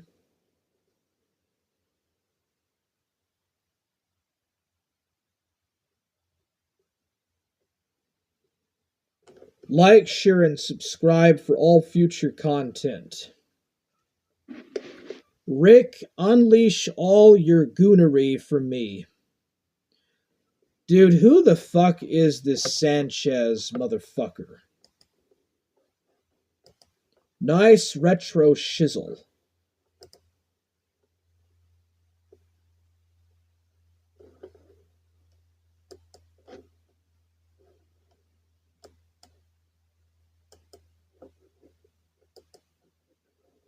Let's see, I'll just finish that.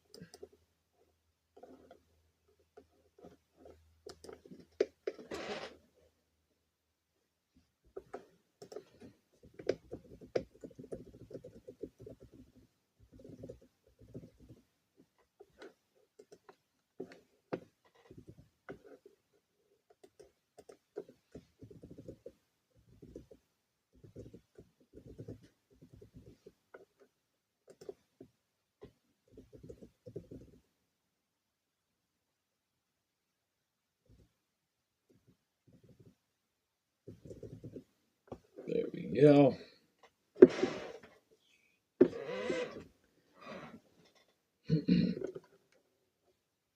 Okay, who the hell is Mendez?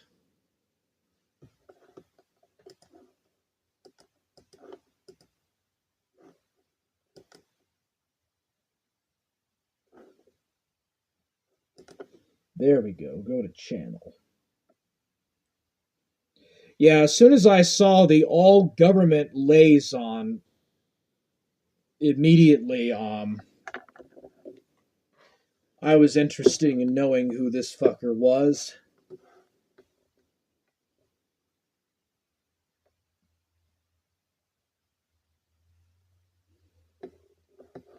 Okay, well this dude is Asian.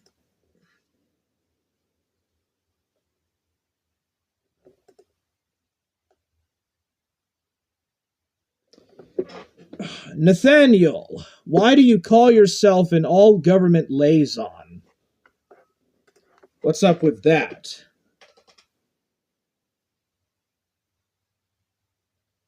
We all know that's fake and false identification. So, you know,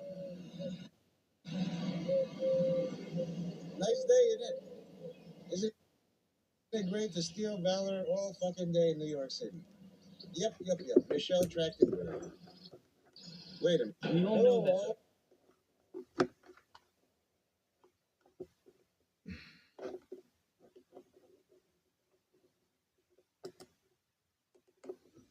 that. Yeah, this is pretty weird. You have a lot of weird, odd friends, Mr. Rick Fairy Boy. McFlurry Fairy Boy. You have a lot of weird individuals around your net. Like, share, and subscribe for all future content. There you go, buddy.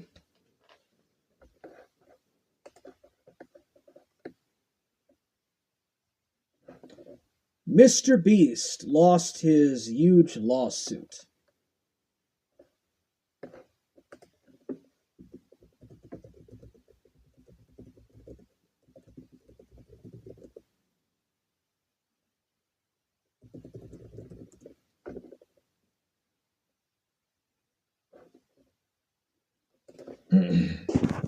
Okay, here's, speaking of heresy, look at this.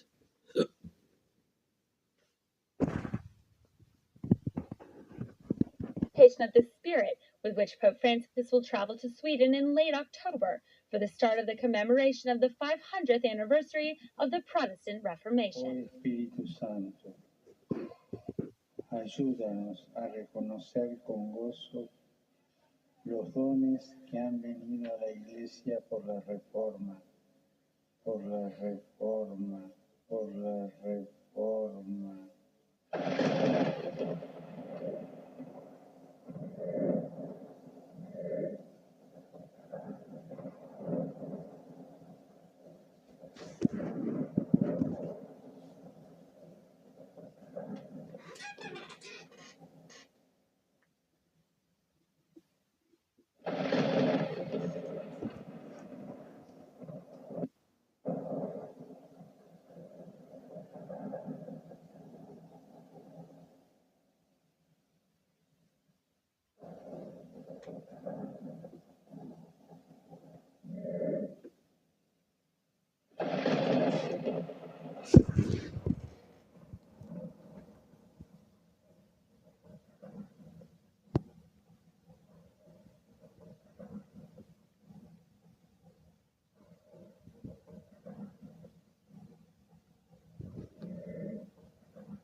rarely does a day pass when this man, Jorge Bergoglio, doesn't have something blasphemous, something heretical, erroneous, or just downright stupid to say. So let's look at a few recent things. On June 13th, His Wickedness released a message for the World Day of the Poor, which is observed in October every year. And in this message, he makes this blasphemous assertion, quote, "Far from the disciples of Christ nourishing sentiments of contempt or pietism towards the poor, they are called to honor them, giving them precedence out of the conviction that they are a real presence of Jesus in our midst." Unquote. Here we see a typical modernist tactic.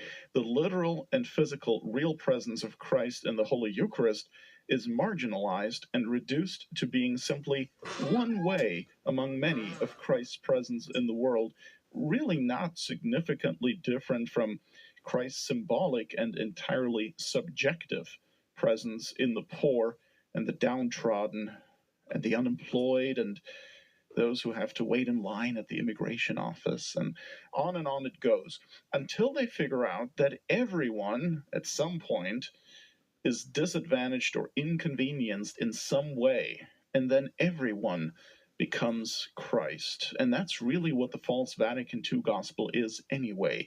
Man is God, man is Christ, and therefore God. And there's more in that message for the World Day of the Poor. Listen to this. Quote, "I invite my brother bishops, priests, and in particular deacons, on whom hands have been laid for the service of the poor, as well as religious, and the lay faithful men and women who in parishes, associations, and ecclesial movements make tangible the Church's response to the cry of the poor, to live this World Day as a special moment of new evangelization. The poor evangelize us, helping us to discover every day the beauty of the gospel. Let us not waste this opportunity for grace. Let all of us feel on this day that we are debtors towards the poor, because stretching out our hands reciprocally one to another, a salvific encounter be created which strengthens our faith, renders our charity active, and enables our hope to continue secure on the journey towards the Lord who is returning." Unquote. And there you have it again, an inversion of the supernatural order, giving precedence to the natural. Christ instituted the church to evangelize the poor, not the other way around. Remember, here's a quote from St. Matthew's Gospel, chapter 11, verses 4 and 5.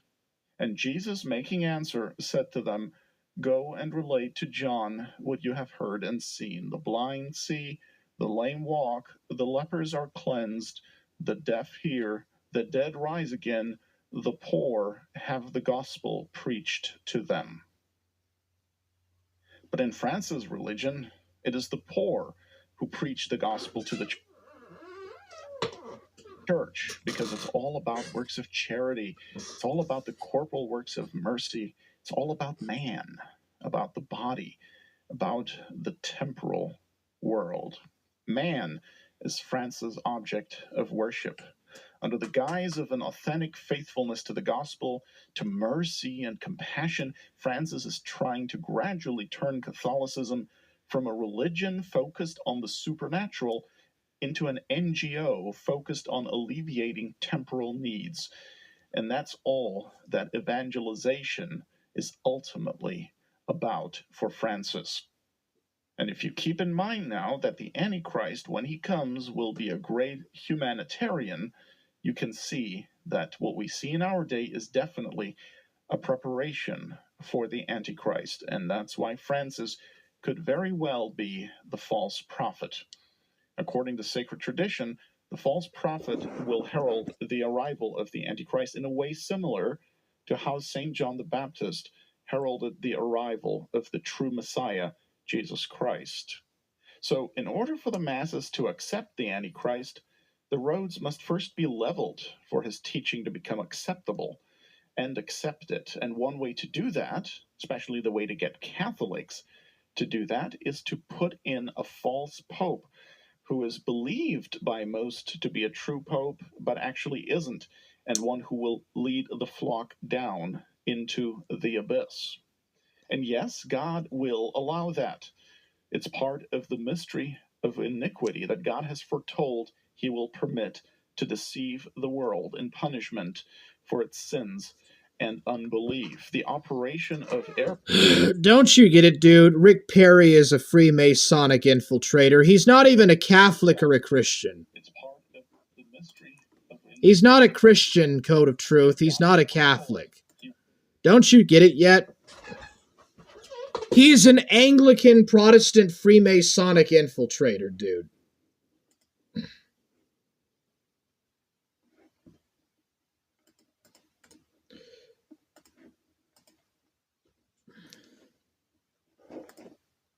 Okay.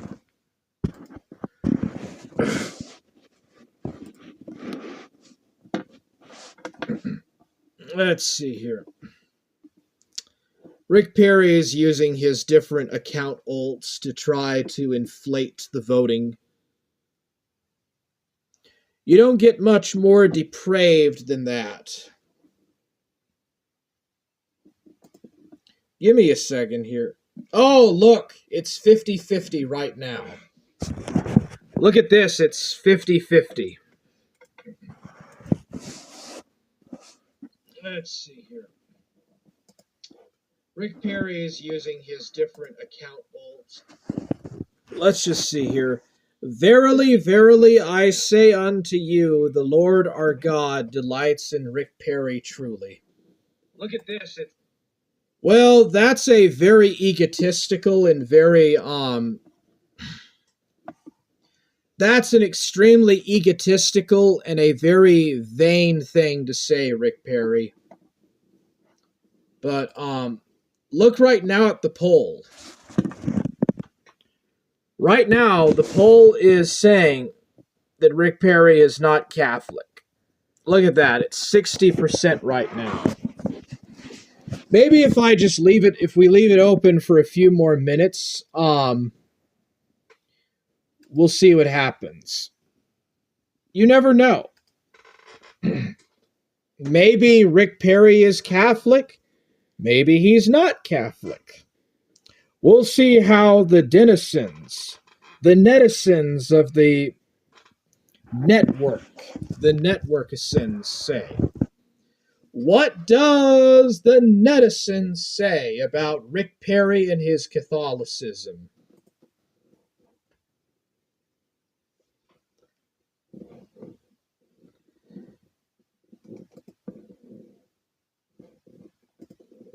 Just let the netizens decide.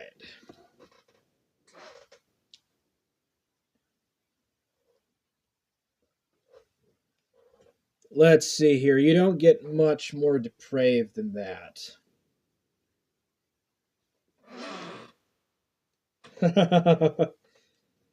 Yeah, dude. Oh, by the way, I have 1,500 subs, so thank you all for subscribing. Okay, I'm going to end the poll now. I think the poll has been open long enough. I'm going to close it. It looks like the majority say that Rick is not. It looks to me like the majority are saying that Rick Perry is not Catholic. So, by your fruits ye shall know them. Here is the results. 71% say that Rick Perry is not Catholic. So let's take a look. I'm going to end the poll. Okay. Is Rick Perry a Freemason agent? Yes, he is not Catholic, 71%. No, he is not, 28%. Total of 7 votes. There you go, buddy. Rick Perry is a Freemason. He even said he was himself. Rick Perry even said that he was so himself a Freemason. There you go, buddy. More subs. Forge Gang! Let's go, hard man! Assemble!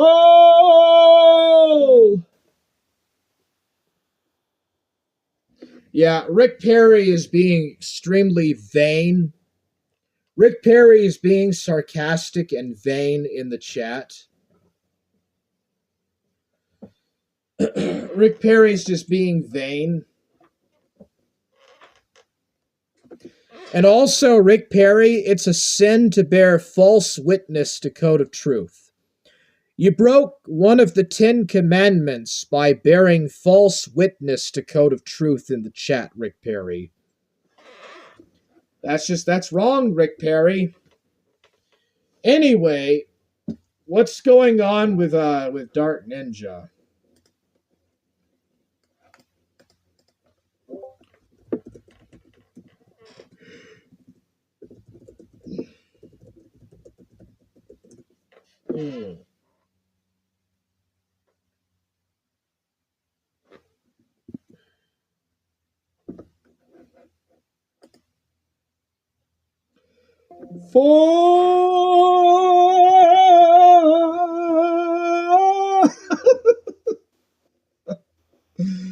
Oh my goodness, dude. Forge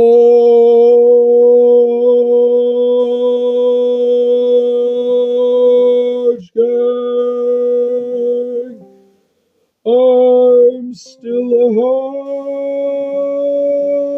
man!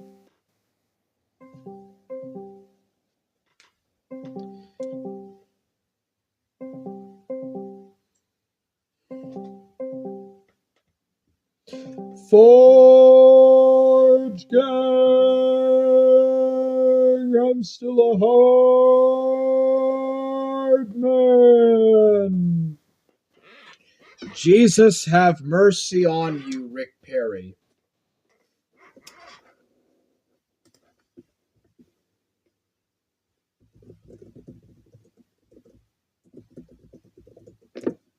Yes. Rick Perry is unfortunately a sodomite. Oh, there you are, bro. Hold on a second. What's going on, dude? Hey, Rick Perry is a fucking sodomite. Rick Perry is a sodomite, bro. That's what's up. Nice Dixie song. Let me plug my thing in here.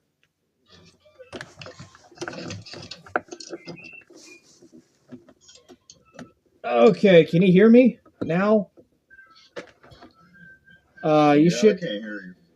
Okay.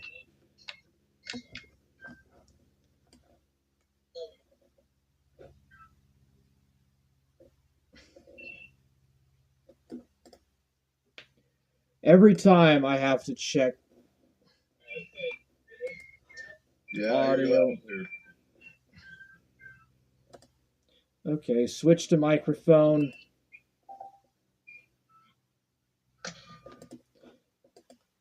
Alrighty then, check. Okay, can you hear me now, bro? No.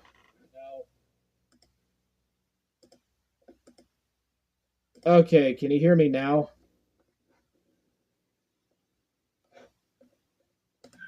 You should be able to hear me.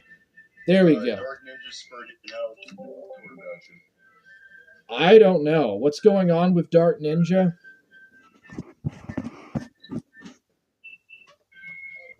He's spurting out. He won't stop talking about how he loves Sean Ray and stuff. What an idiot. Like, I'm glad I left that server. Fuck that idiot, dude.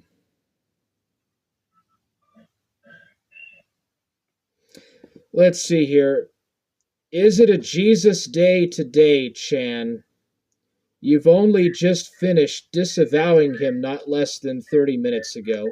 I don't ever remember you saying anything about. I just remember you saying that Jesus was Atlantean.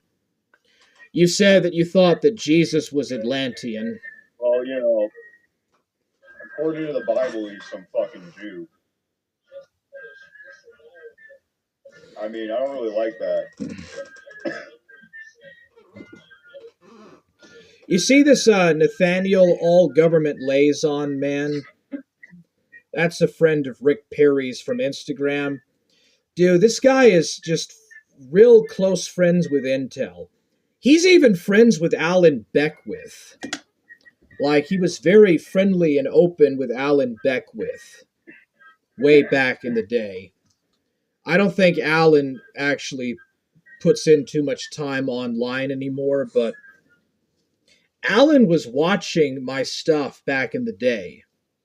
Like, Rick Perry's like friends with all these like Freemasons and people in Hollywood and NASA and the US military. He's just weird, man.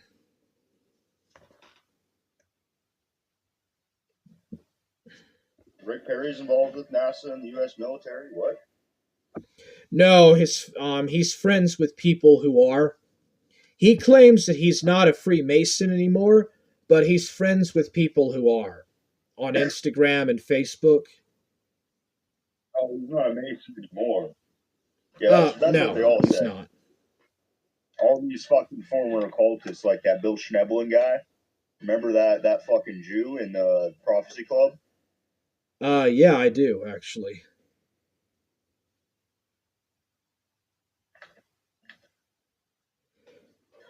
I kind of like the Palmyrean Church. Actually, I do think that Jesus was born of a holy like virgin. That Jewish guy in the Prophecy Club. Like Rick Perry's another one of those occultists who claims to have come to Jesus, but he never really got out of the occult. That's why he's a fucking weirdo. That's why he's not a normal Christian. Well, he's very vain. Christians are fake. Like 99% of Christians go straight to hell. Fucking burned. Exactly, dude.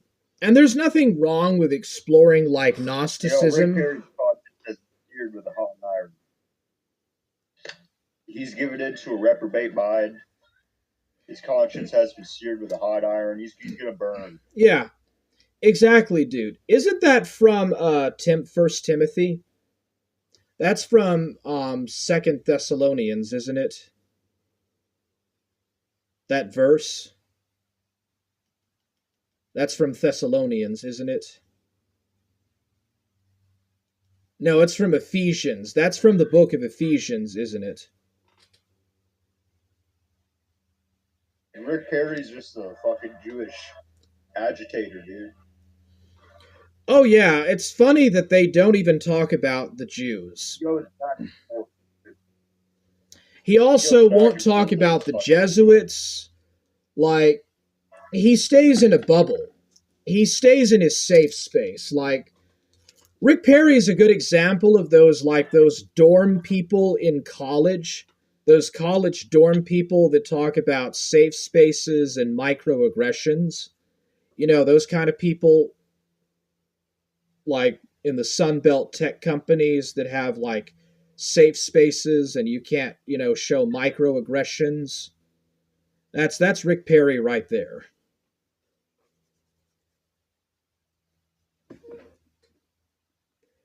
Yeah. I want to quote a Bible verse. I just want to quote a good Bible verse on this. Actually, no. I'm not going to quote that. I'm going to quote.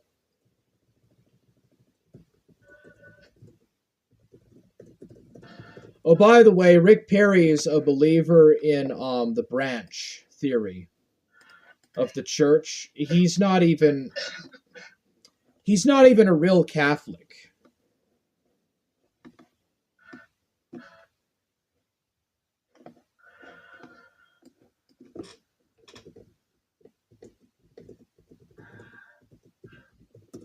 Here, I'm going to bring up canon law because I know what he's going to do. He's going to say that, oh, well, this Bible passage is very ambiguous in regards to homosexuality. You can't really use that. The Hebrew terminology isn't exactly that. Let's see what canon law says.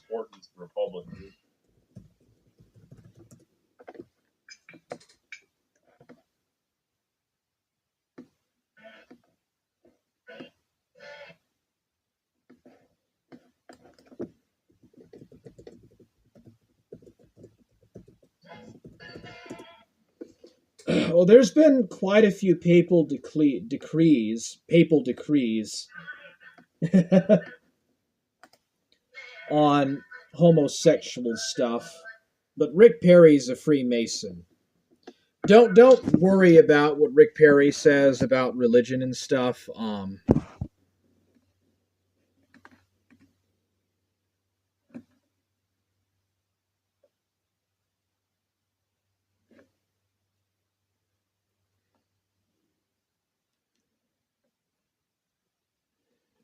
Okay. Oh, look at this, dude. Look at this. The church fathers say that homosexuality is the practice of the Greeks. Yeah, Catholic Church is full of fucking sex. It's the practice of the Greeks, dude. According to the church fathers, Rick Perry is a Grecian pagan, dude.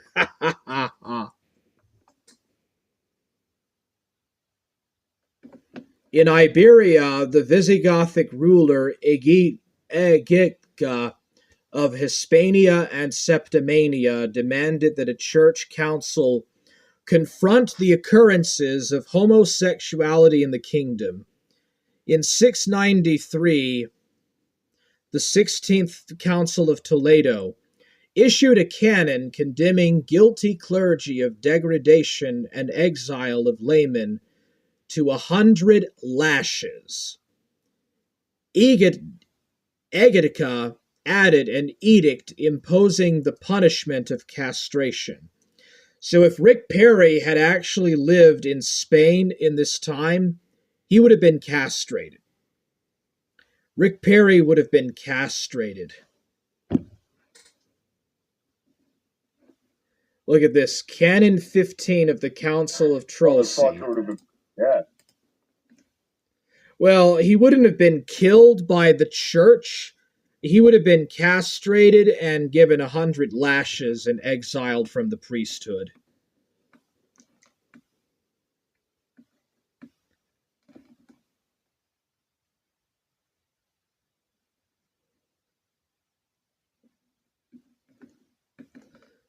Oh, look, now he's saying that it's non-biblical.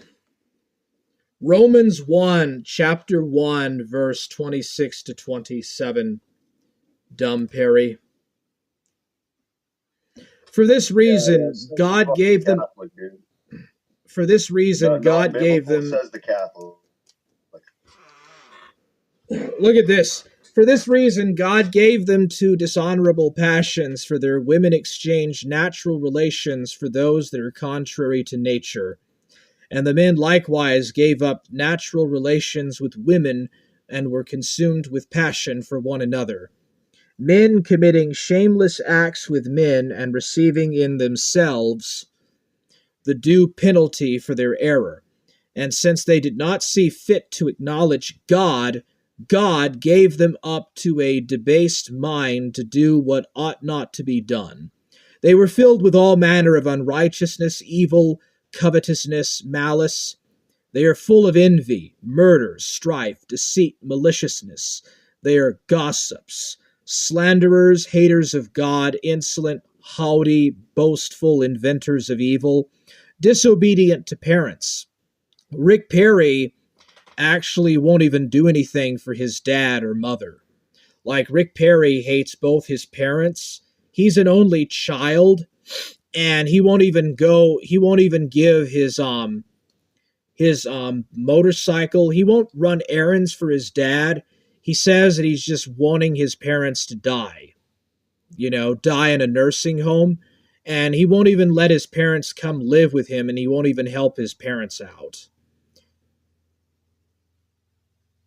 Disobedient to parents, foolish, faithless, heartless, ruthless, though they know God's righteous decree that those who practice such things deserve to die. They not only do to them but give approval to those who practice them. So it's saying in the Bible that Rick Perry should be put to death. This is Romans chapter 1, verse 26 and 27, dude. That's pretty big, man.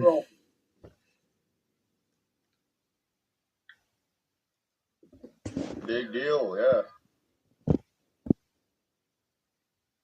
Rick Perry, you're going to be put to death, buddy.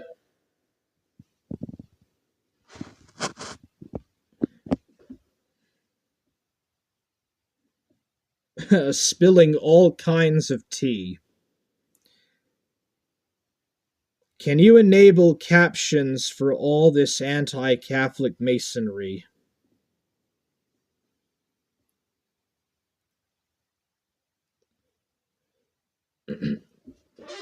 Yeah. Rick Perry told me that he hated his parents. That he had like some troubles and personal issues with his parents.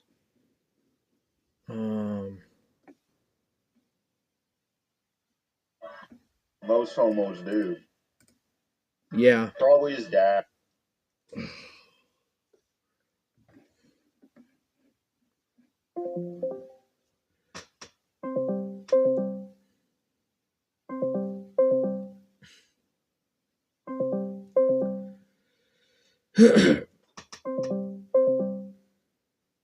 Can you enable captions for all this anti-Catholic masonry?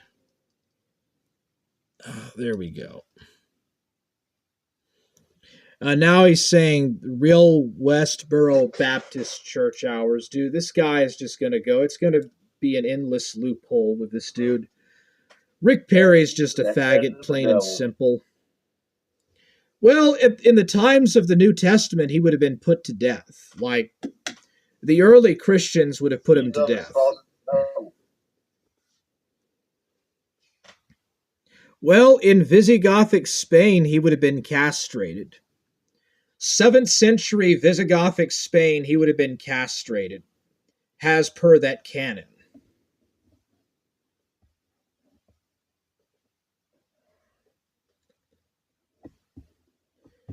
Yeah, sorry, dude.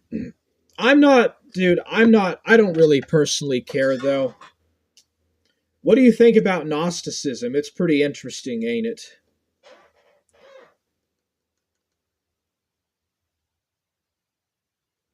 Well, it's interesting, but, it's just another mystical faith. Yeah. What do you think about Solomon actually being the son of, like, an adulterous relationship with David?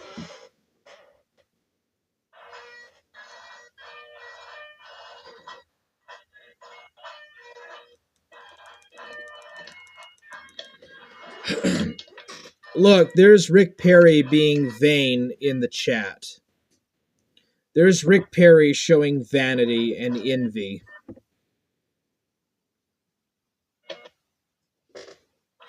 Rick Perry, you're fucking shit.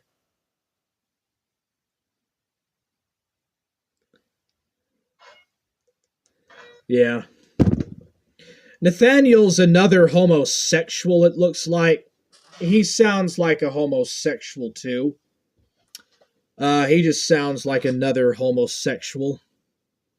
What's the deal with all these homos, dude, coming into the sector? They were always there. They were always there. That's true. Yeah. At least Pariah the Doll came to their senses somewhat. And now they're just basically like pulling a Milo Yiannopoulos. Like, now Pariah the Doll is like going through their post-transitioned Milo Yiannopoulos phase. because Milo Yiannopoulos is supposed to be not gay, even though he still is gay, and he's detransitioned back into a male. I mean, he never transitioned to begin with, but I guess Pariah the doll is now in their Milo, post-trans Milo phase. Oh, hey, Niccolo, what's up? I'm on lunch, so I might not be able to talk a whole lot. But what's up? What y'all doing? We're okay, dude. We're doing fine. What's Ninja up to? Hey, Spurgeon. Oh. Yeah, those motherfuckers posted some weird shit in that fucking server, huh? Yeah. He was Spurgeon in that Sayonara server, and then he was also in this like Sucker Puncher server in the VC talking to Brian, but he was only talking to Brian through text to speech. Like he was spurging out in like text to speech. Like I'll see if I can screenshot some of it. Oh, dude, I hope fucking, I don't. Wally. Like Wally or the fucking speak and spell or some shit. Yeah,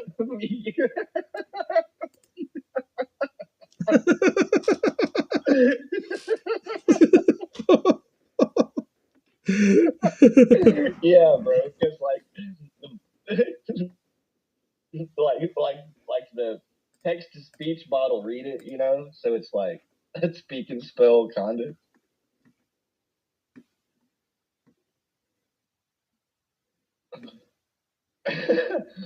Oh my god, dude. Hold on.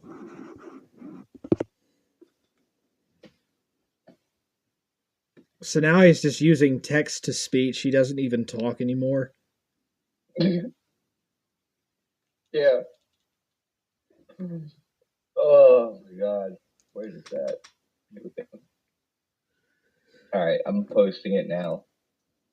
The other one's Juice and Juice there, but everything he was typing was basically damn it, my picture's in the way on one of them, but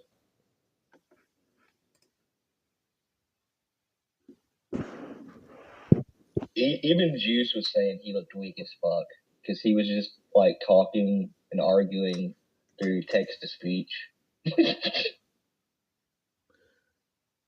What is the deal with all this talk about Impressa being a troon? He don't like Impressa because Impressa recorded something between him and Olive, I think, and posted it. And he wanted Impressa to take it down, but it's like, dude, you know what they do, so it's kind of your fault. Yeah. I don't know anything about this Cunniverse thing. I think that's just a bunch of exaggerations from Ninja.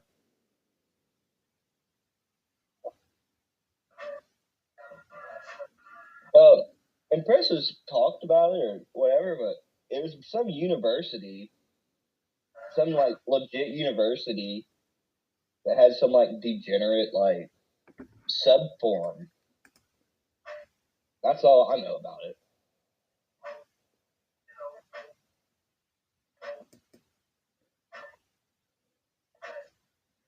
The Adventures of Tiny Brian and the Shauna Ray Enjoyers going IRL on people.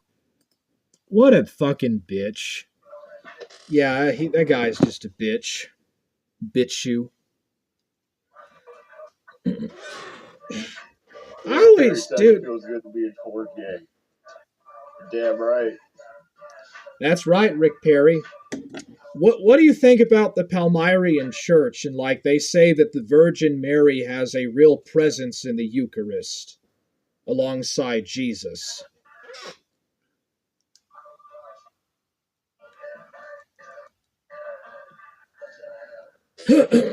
Me, bro? What did I think about it? Or who? Anybody, actually.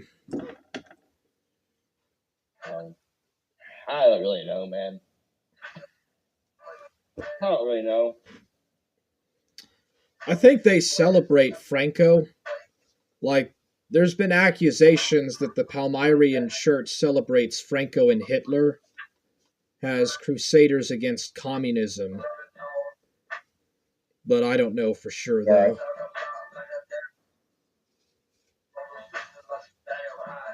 I mean, I've always heard people say, like, where there's stories, you know, that, not that I've ever seen it, but, you know, some people would say that, like, they would take the Eucharist and, like, they get healed and stuff or whatever, like a miracle. Like, I don't know, I've never taken the Eucharist. I'm not Catholic.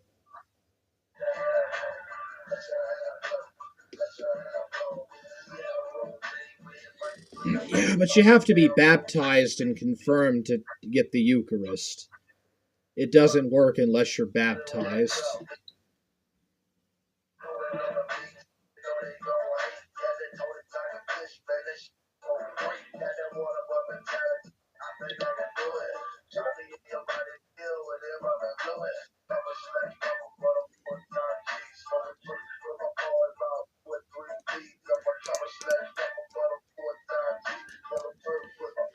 What was the deal about Drake Shelton talking about the sea beast thing?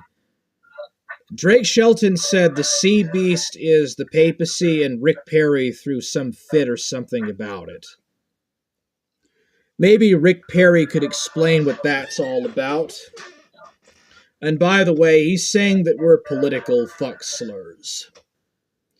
Well, Rick Perry, you're very political too. You're Weimar political.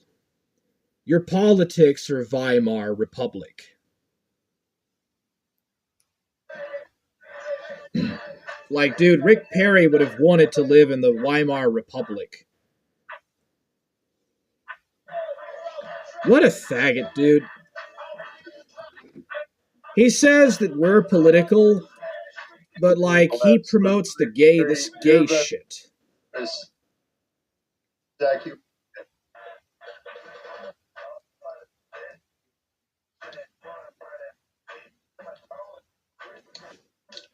Dude, he's just an idiot, man. Rick Perry is a gay idiot, dude.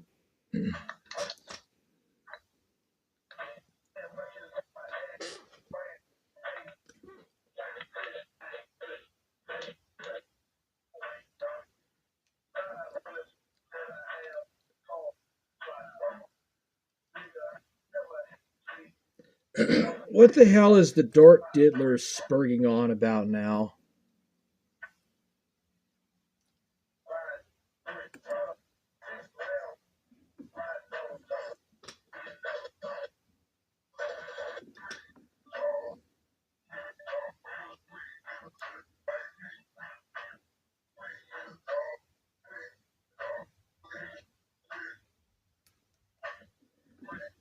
His parents were Lutheran, so he says.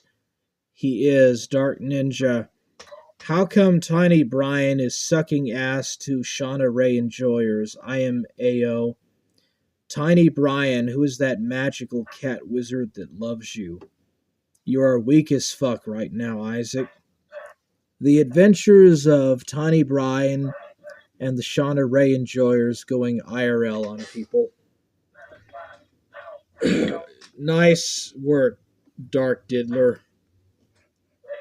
Way to go, Dark Pedophile. What in the hell is this stuff? I don't know if he ever stops crying. Sorry, guys. I was eating my lunch. Oh, you're okay, man. We're just chilling up in this hood, man.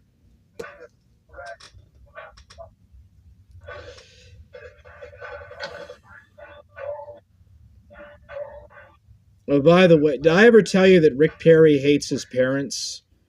Rick Perry doesn't even want to, like, share his apartment with his parents. He just wants to throw them into a nursing home in the UK. And that Romans 1:26-27 scripture, it says that the Sodomites will hate their parents. That the Sodomites will naturally hate their parents. They will be envious of people or think that people are envious of them. that scripture, Romans chapter 1, verse 26, 27, is very accurate of Rick Perry. Like, in Visigothic Spain, Rick Perry would have been castrated.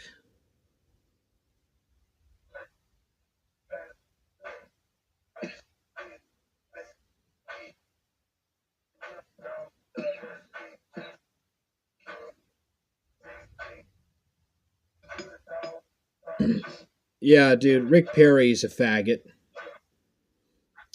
Mr. Perry's a faggot, dude. That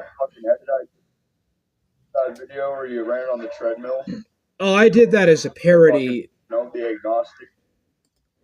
Yeah, that was a parody. Yeah, but you see the parody I made of that parody?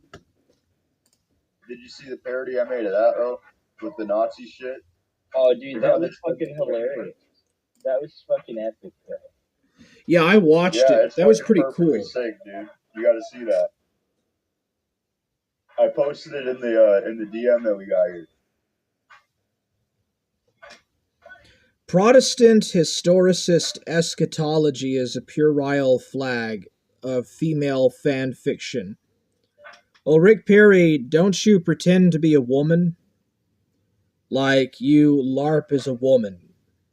Self-insert into history and prophecy like 50 Shades of Grey from Twilight. Well, what exactly is purgatory, Rick Perry? What is purgatory and what is papal infallibility, the Immaculate Conception? Isn't that also something that's just added into? Isn't that just basically Catholic fan fiction? Come on, Rick Perry, try a little bit harder. Even the Orthodox say that Catholics have innovated things. Like, even the Orthodox consider the Immaculate Conception and the Filioque to be innovations.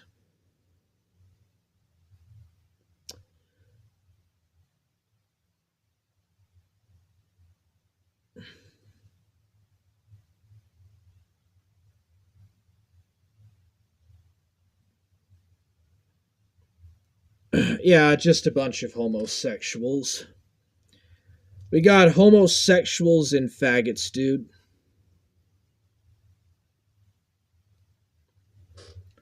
And Rick Perry's got some other homosexual guy that he's probably gassed up.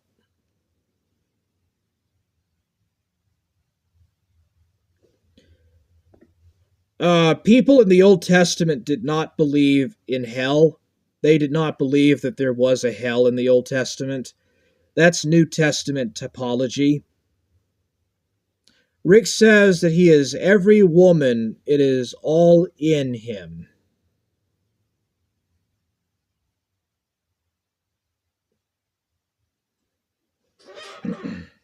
Yeah, dude. Rick Perry never addressed the sea beast and the papacy. Rick Perry never addressed the sea beast and the papacy.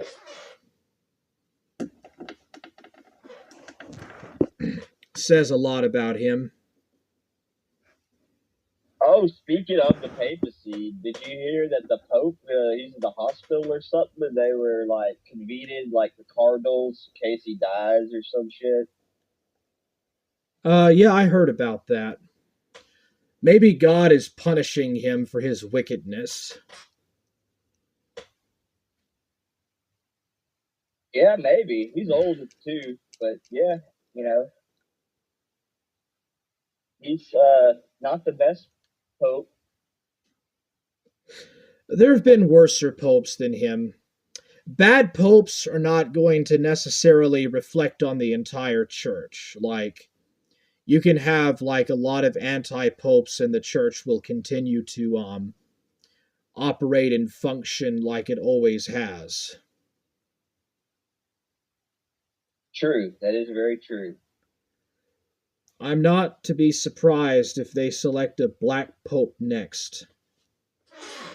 There have been a couple of African popes, actually. A couple of North African popes. But that was a long time ago. There's a movie called that came out like last year called the Conclave. I think it's on like Peacock or something. You can probably find it, but like basically, yeah, like they elect like the first black pope, like literally, like not the black pope that's supposedly controlling the real pope, like a Nigerian pope. like What? That's the movie. Oh, dude, that'd be crazy. Yeah, Rick Perry would probably get hard to that and jerk off to it too. I could imagine Rick Perry jerking himself off to that. Hey man, Rick Perry probably wants you to imagine him doing that. There's a cardinal, I forget his name and where he's from, but he's a black cardinal. And a lot of people were pushing for him to want to be like the Pope because, like, how they say based he is, I guess. Like, he's more traditional. He doesn't do the, stuff that Francis is promoting, stuff like that. So he was getting a big push, but can't remember what his name is right now. That's the kind of person that at least the Catholic Church needs to have in there. Like, the last few popes they've had since John Paul II haven't been too good.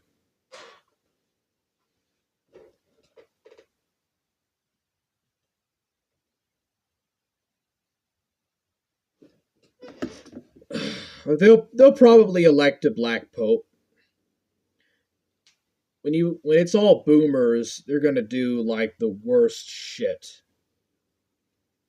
Well, it's like, then who will be the real black pope? The Jesuit pope or the actual black pope? Well, it'll probably be the Jesuit black pope over him. Maybe.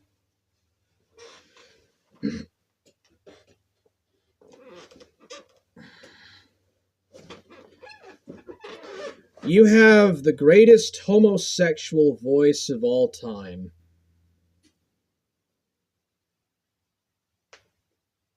Nathaniel Mendez. Yeah, sure. You know, these guys, they say this shit, and they say that I'm Drake pilled, and then they accuse me of using ad hominem fallacies against them. Of the 232 cardinals in the conclave, 30 of them are black. Literally 13%. The 13-minute 50-second meme is real. You know, I think Interdimensional Lizard might just be a surfer alt.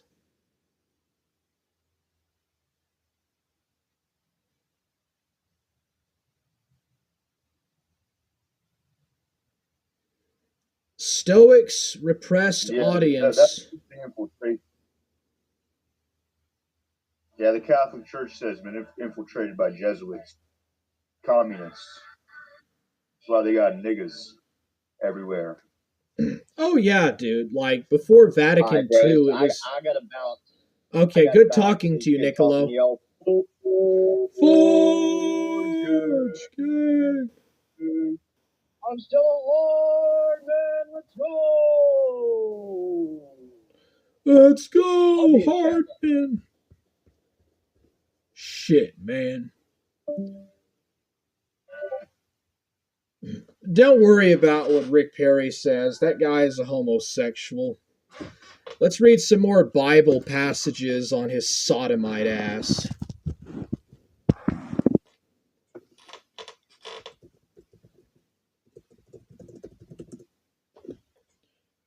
Yeah, let's just read some more Bible passages, dude. That'd be hilarious. Oh, by the way, Nathaniel said that I have a homosexual voice, according to him. What a piece of shit. What a very ungentlemanly and what a very ungentlemanly thing to say. I thought that you were an intellectual, Nathaniel. And then you do these ad hominem fallacies against me. But you would know a lot about fallacies, wouldn't you?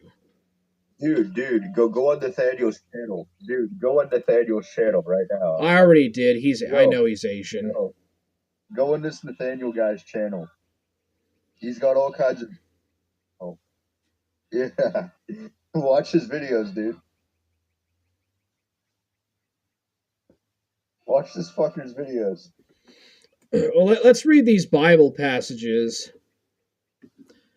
Look at this, dude.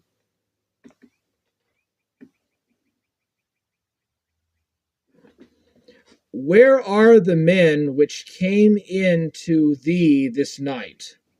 Bring them out unto us, that we may know them. And Lot went out at the door unto them, and shut the door after him, and said, I pray you, brethren, do not so wickedly.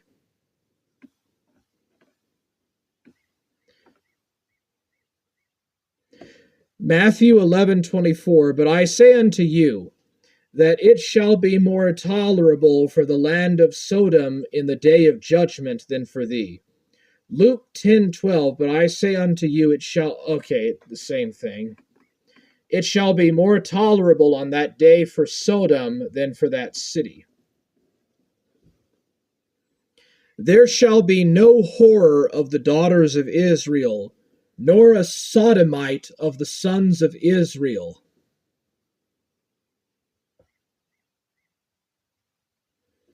Deuteronomy 23:17. 1 Kings 14:24. And there were also sodomites in the land, and they did according to the abominations of the nations which the Lord cast out before the children of Israel. 1 Kings 15:12. And he took away the sodomites out of the land, and removed all the idols that his fathers had made. 1 Kings 22:46. And the remnants of the sodomites, which remained in the days of his father Asa, he took out of the land. And he brake down the houses of the sodomites. They were by the house of the Lord, where the women wove hangings for the grove. Job 36:14. They die in youth, and their life is among the unclean.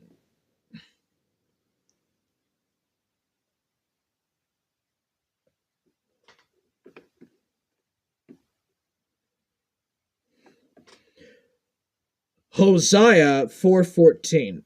I will not punish your daughters when they commit whoredom, nor your spouses when they commit adultery, for themselves are separated with whores, and they sacrifice with harlots, before the people that doth not understand shall fall.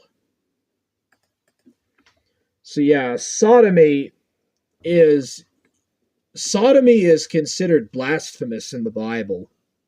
If a man also lie with mankind as he lieth with a woman, both of them have committed an abomination. They shall surely be put to death, their blood shall be upon them.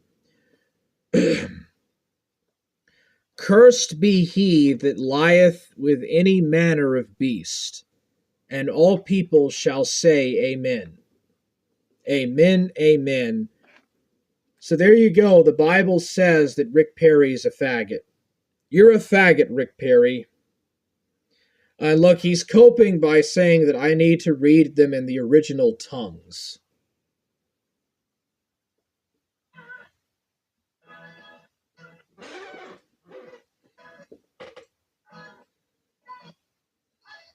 Yeah. He's a homosexual coper, dude. Oh, very much. You should go on that Nathaniel guy's channel. You'll be judged by God. Rick Perry, you'll be judged by God on Judgment Day.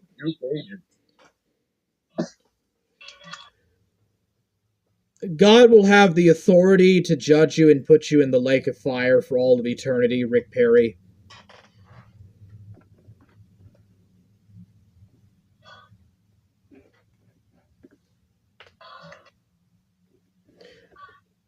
Let's see here. Shame that you aren't in a position of authority to judge me, isn't it?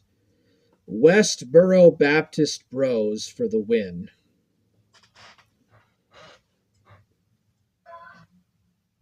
Forgiveness and mercy is for the weak. Okay, Rick Perry, there shall be none for you. Okay, what about this Mendez guy? Can you send a link to his channel for me? Yeah, I know, he's Asian. Oh, dude, he's in the YouTube chat. Just select go to channel on the side of his channel. Yeah, I didn't watch his videos, but I noticed that he was Asian. He looks like a homosexual, dude. They're homosexuals. Just like Chud Logic, who's friends with Surfer and is a homosexual. You know, just like Chud Logic is Surfer's homosexual little butt buddy. King of Pole and King of Pole's little butt buddy. Nathaniel here is Rick Perry's little butt buddy, butt pirate buddy.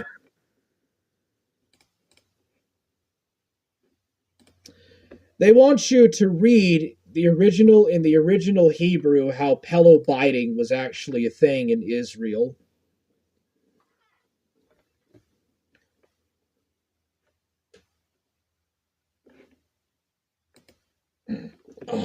Oh yeah, Rick Perry, I thought you said that Judaizing was not Christian. Jewish Jesus.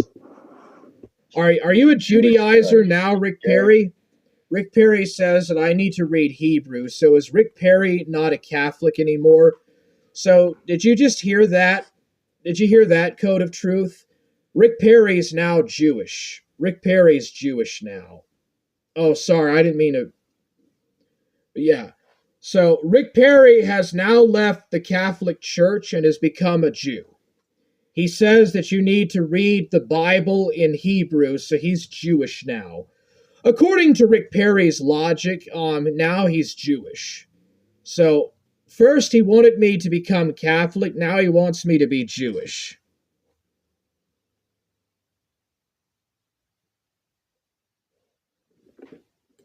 So, Rick Perry wants us to be Jewish now.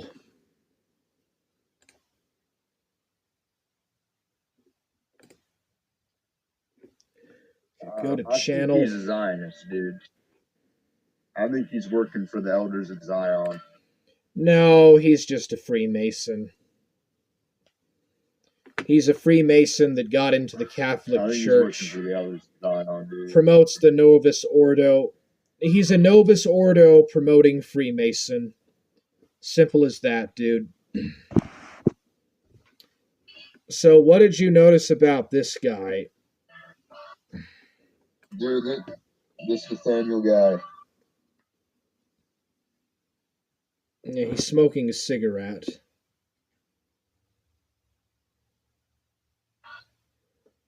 Yeah, he's smoking a cigarette.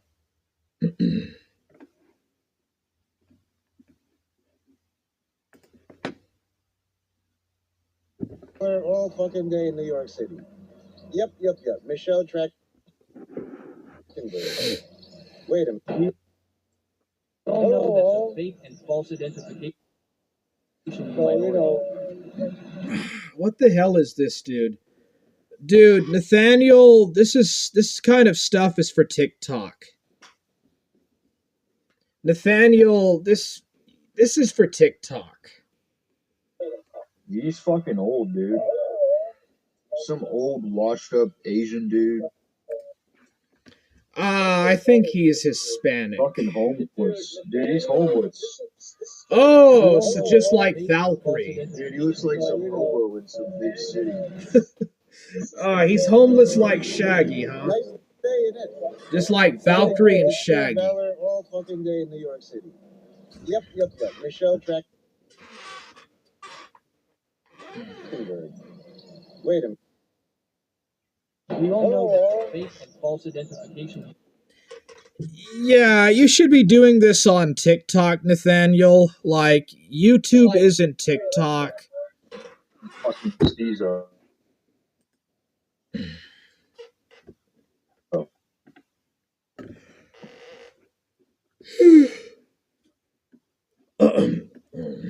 Well, he is trying to, like, talk about his special minority status or whatever. Fucking weirdo.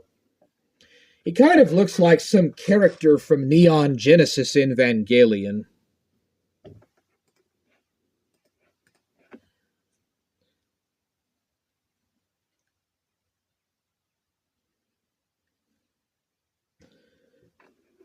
I don't know why. Why is it on mute? Dude, fix the Hey, audio. You need Nathaniel, to you know what fix your the status audio on is, your dude? TikTok You're fucking shorts. janitor. Come off the fucking floor, beaner. Or get back over the border.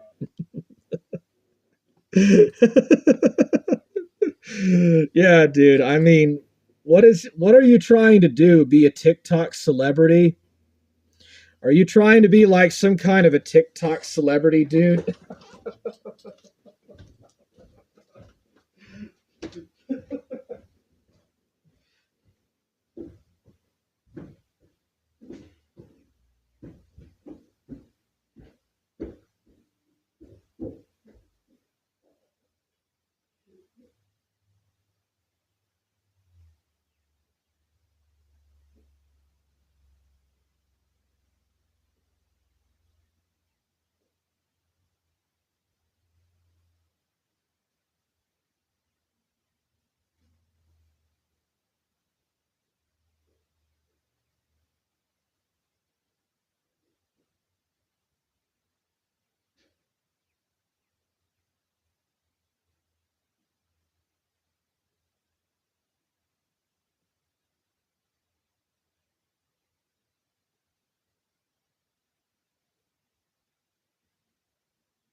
Yeah, I had to go take a piss.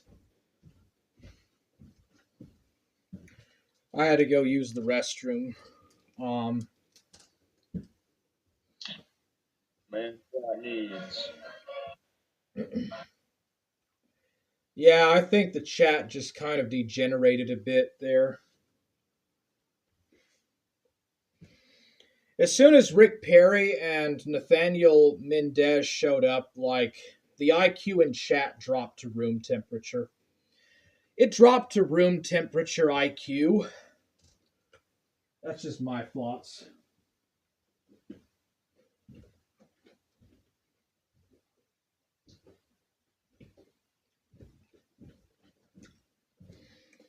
Okay.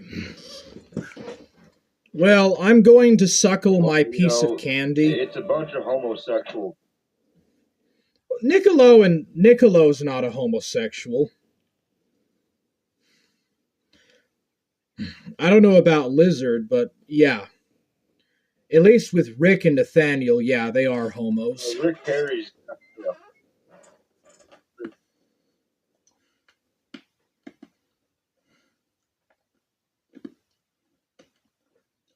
Yeah, I'm just going to enjoy my piece of candy.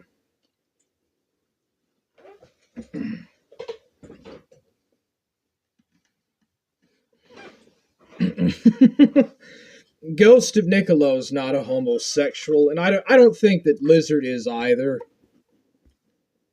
Lizard and Nicolo ain't homos, but otherwise, yeah, I would agree.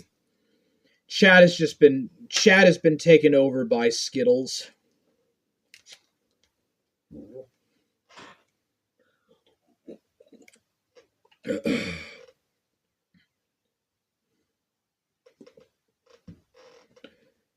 Let's see here. Yeah, I was just enjoying me some candy, a little kind of soft, hard candy. Anyways, Rick Perry accused me of saying a word concept fallacy, which is grossly exaggerated and ludicrous on his part.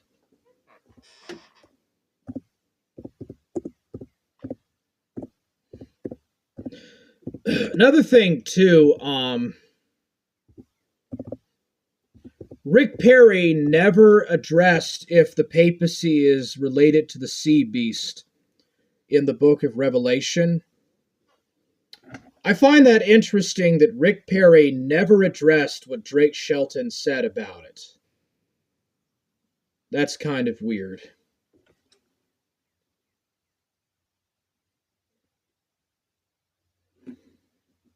Okay.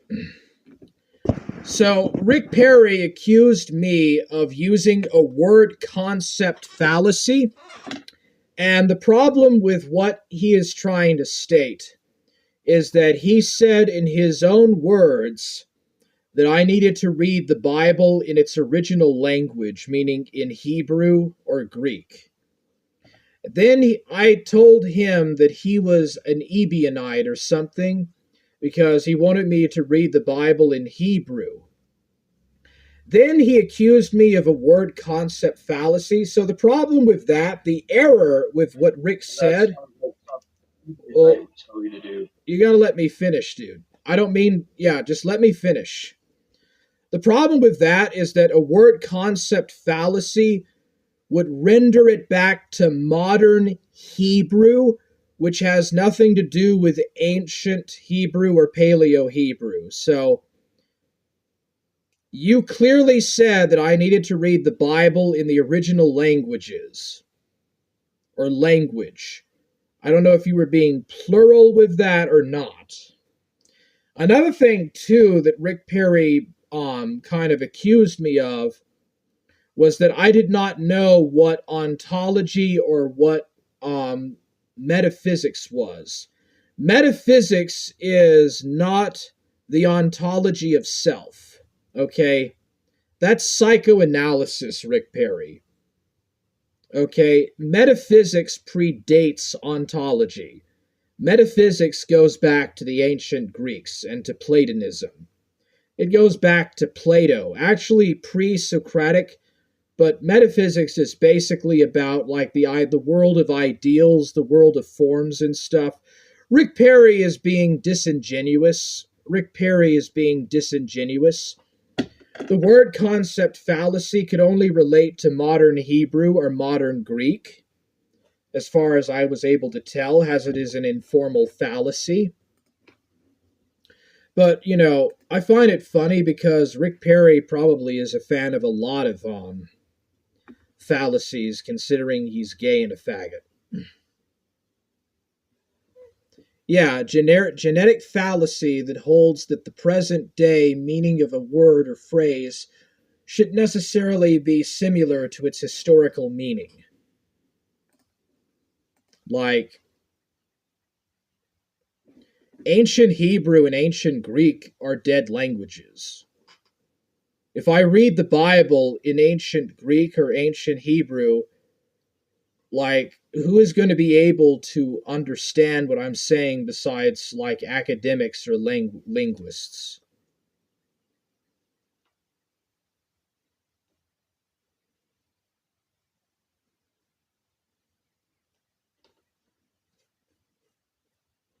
I know what metaphysics are, Rick Perry.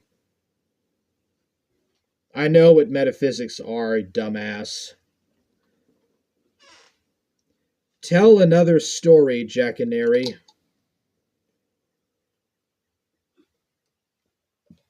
Anyways, what did you say?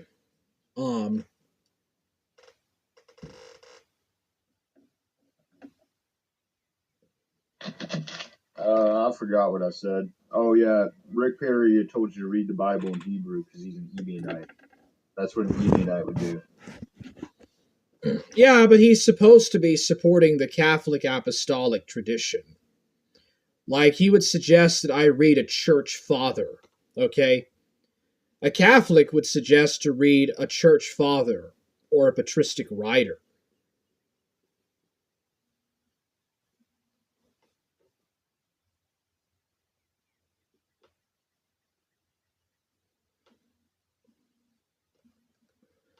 So, what's the sea beast of Revelation? Why are you afraid to talk about the sea beast of Revelation, Rick Perry? What's up with that? What would Jeem think about you being afraid to really address or properly talk about the sea beast of Revelation? And you just basically render it to being a historicist position. Why won't you go any deeper than that? Why won't you talk about the sea beast of Revelation? What would Jeem Apologetics think about the fact that you're too afraid to even address a real question like that? Maybe you're not as smart as you claim to be. Maybe you're just not really an academic. All that effort, all that work on being a novitiate is shit. It means jack shit. Then the continuum of transmission would be redundant, according to your assertion. Yeah, bare bones. Bare bone assertion, Rick Perry.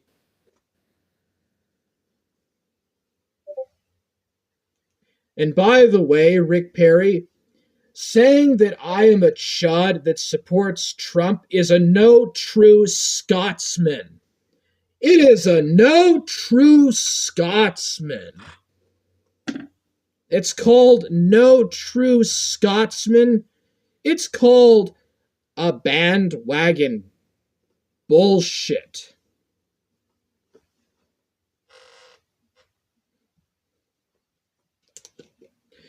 And saying that I LARP and Drake pilled is a no true Scotsman, bitch. It's a no true Scotsman. You're so full of yourself, dude. You faggot, sodomite homo. Faggot, sodomite fucking homo.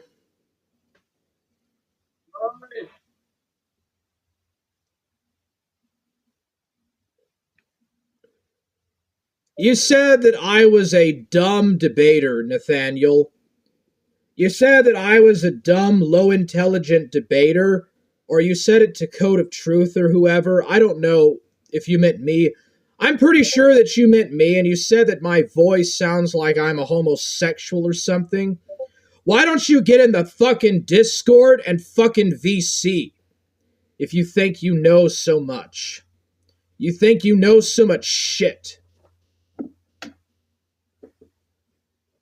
I don't hate nobody. You hate yourself, Rick Perry. You hate your parents because you hate that they gave you life. The reason, Rick Perry, that you hate your mother and father is because they gave you birth.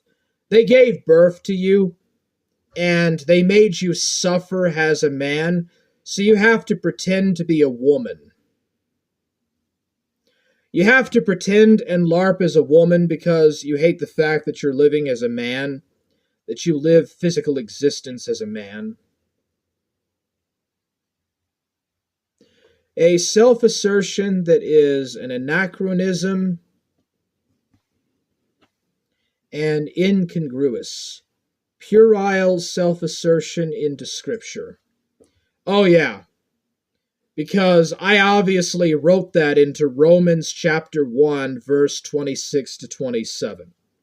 Because obviously I wrote that into 1 Kings and into the book of Leviticus, that you're not supposed to sleep with a sodomite. Yeah, that was not there before I read that, Rick Perry. That was not there before it was translated into English. Very obvious, dude. He's very educated, yet society has destroyed all his opinions. What kind of a bare bones assertion is that? What on earth are you going on about? That's a tu quoque fallacy, Nathaniel. I will come into the Discord to steal all your pain before getting banned. What are you talking about, dude? You want to talk to Nathaniel? You think this guy will show up? Yeah. Come on in, buddy. Come on in. Let's talk to him. What is your issue with Ninja? I'm talking about Rick Perry, dude. I can't talk about Ninja. Okay? We're talking about Rick Perry.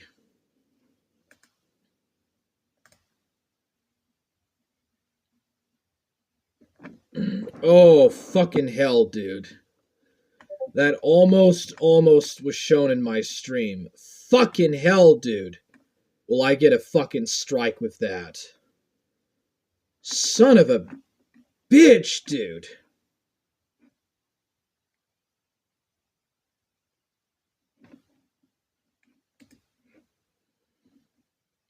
Did that Nutella black meme... Hey, did that Merendo and Nutella meme thing get stuck in there?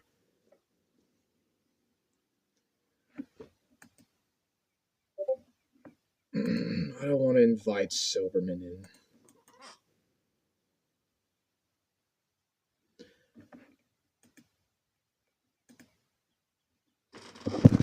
Yeah, dude. Did that... You know that meme that Greek person posted? Did that get shown in the stream?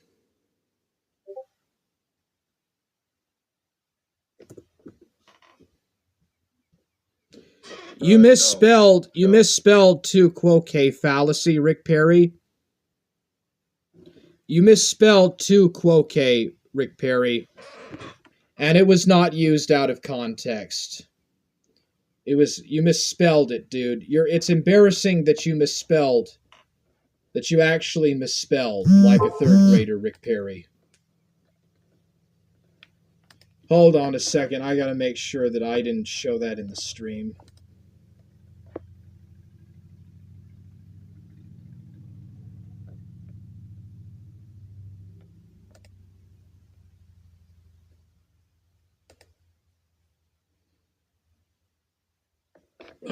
Dude.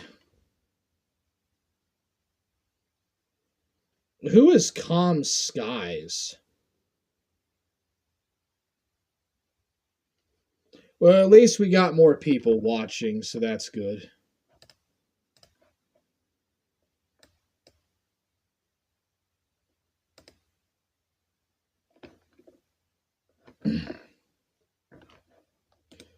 Okay, I'm posting the Discord link in. There you go.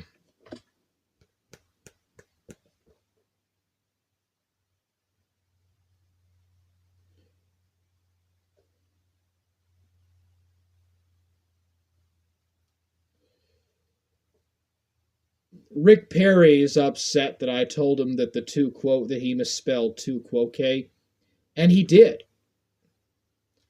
He misspelled tu quoque. I'm telling you, man. I gotta make sure that I didn't show that on stream.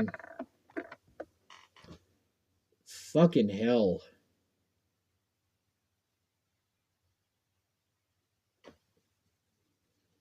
You know, I'm not for sure if I should be giving my Discord link to anybody that calls themselves a government agent.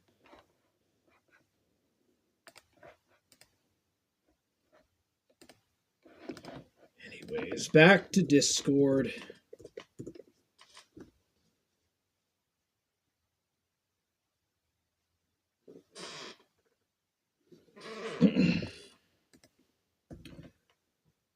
Oh yeah, I left the Discord.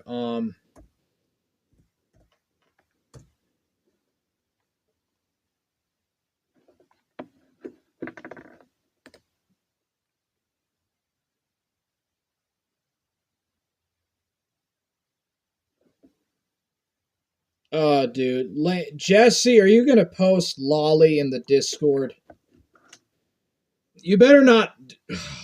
Should not have posted that link in there. Fucking hell, for fuck's sake. Okay, we got Calm Skies and a loud feminist Nate.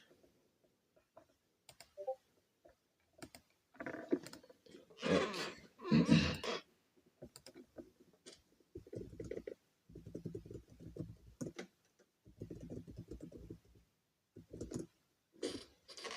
There, just let me post no pornography. Okay.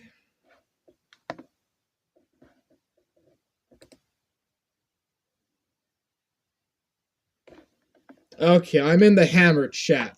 I am now in the Hammer chat. Yes, you did misspell no quoque. I'm sorry, tue quoque. Yeah, you misspelled it. You spelled it Tuquoque. You misspelled tu quoque. Hello? Damn it. Hello. What's going on? Damn it. Hey, boy. How you all doing? Hey, I'm what's actually up? Catholic. Hey, I'm what's on, up, man? whatever side is winning. So I like how you talk and how you hate all sodomites, homosexuals. I don't know what your problem is with Rick Perry. I'm just here to stir the pot. Whoever's winning, I think it's you. I can't even hear myself. The fuck is this shit? Hello. Prove that you have a life, Warhammer. I don't have to prove nothing to you, lame wire Jesse. You know what you guys are missing? There we go. Okay, I fixed it. Charisma and presence. It's too somber in your chat. So just like, I'm here to just laugh. Like maybe raise the energy. Okay. Whoever hurt you, this What's your issue? So, first of all, how are you doing, sir? How are you doing, man? Oh, don't call me sir because I have to act like a sir. You're the sir. You're the host. I'm just some fuck-faced guest. I love how you guys roasted me. I look like a beaner, a homeless guy. I'm just here for the joy. Thank you. Thank you for that honesty. You know? Okay, so what's your issue? Like, what did you want to debate? I mean, I'm a bitch in real life. I just want to get the all new. What do you do in real life, buddy? That makes you a bitch. What about Maccabees? That's the number one thing. What about Maccabees chapter 7 you wanted to talk about? Oh yeah, chapter 7. That's pretty much my go-to in any kind of biblical thing because a lot of these eggheads, these technical nuanced people, they just want to distract and confuse you. That thing was like basically put up or shut up. This mother sent her 7 kids to death because they wouldn't eat pork. And the story. Like you guys invited me to get the Discord. I'm not gonna show up. I just did for my God. You know, that's all. I just followed. So if I'm supposed to be your bitch, let's hear it all. I'm like my dad's bitch, my country's bitch, Trump's bitch, New York Adams, Mayor Adams' bitch. I've been at this for over 40 fucking years. So you guys need a win? Come on in. Wait, how old are you, dude? I'm over 40. I've been at this. I was supposed to be a stillborn baby. 40 years later, being all this, like, you know, all these winners. Keep winning. I'm the loser here. You cannot lose. I do all the losing. Look at me. You see my videos. So honest, so sincere. And thank you for the endorsement. You know, Hammer. So, do you not have an argument? Do you not have an argument about sodomy? I'm saying you won already. Okay, no more flattery. You won. Forge. You kicked the shit out of this Rick, whatever his name is, Petty. So, like, you know, you're kicking a dead horse. Boot him out of your chat and let the next contestant in, whoever it is. You won. This guy's a loser. I know losers. I'm a loser. He's not even in your voice chat. I am. You know? Yeah, he will not VC. He won't VC for nothing. Yeah, so he's just like, mention the papacy, the CBs. He'll shut the fuck up. He'll do ad hominem, call you stupid, whatever. I enjoy your content, by the way. I'm on record here. Whatever happens, thank you for making yourself out there. Yeah, I'm sorry about. We don't mean to offend you. I'm sorry if you're No, I offended. love the Beaner thing. I want to hear more Beaner jokes, actually. Whoever was making the other one, Unwarranted Surplus, you're a real, character, bro. You should have your own podcast. So you're not Rick Perry's friend. Okay, so. No, I just came in. You were on my recommended. You were tearing into him. I was like, well, that's the underdog. I'll support him a little bit. Then you utterly demolished him. So I was like, all right, this guy looks like somebody I could talk to in voice chat. Yeah, I really do respect all your opinions. I'm listening. So anyway, first time viewer and chat. I don't want to distract from your massacre of Rick Petty or whatever. I'm just glad you invited me, and I hope you do well in all your endeavors. That's all. Thank you, sir. Thank you, man. Thank you, sir. That's me. I'm gone. Sorry to disrupt your train of thought. Oh, that's okay. You take care, man. Enjoy the show. Let's see here. Who is this other guy? Calm Skies. What's up, Calm Skies? Do you have anything you want to say, like an argument or anything?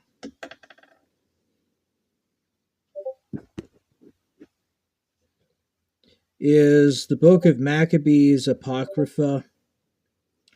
Yes, in the Protestant Bible it is, but First and Second Maccabees is canon.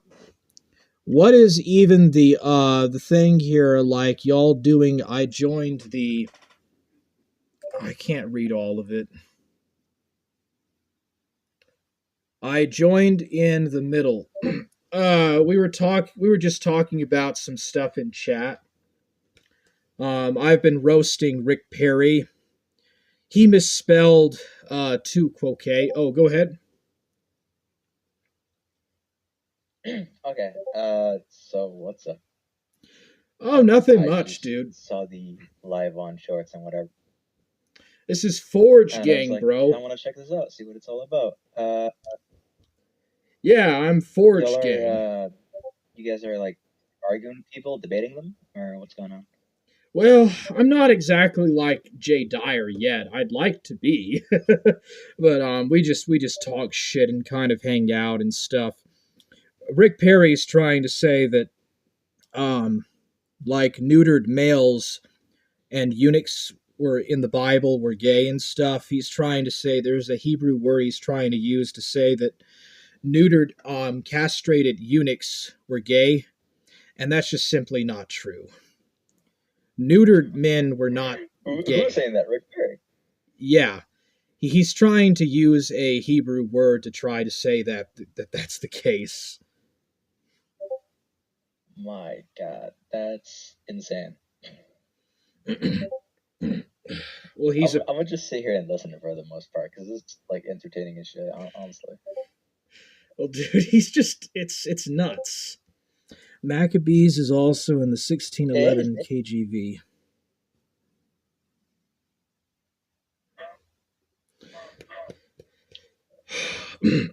Yeah, Rick Perry, like, you're literally just a dumbass, man.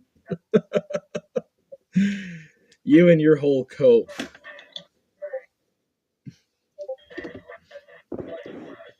Like, in the Middle Ages, he would have been castrated, dude. He would have been castrated, man. What a loser, dude.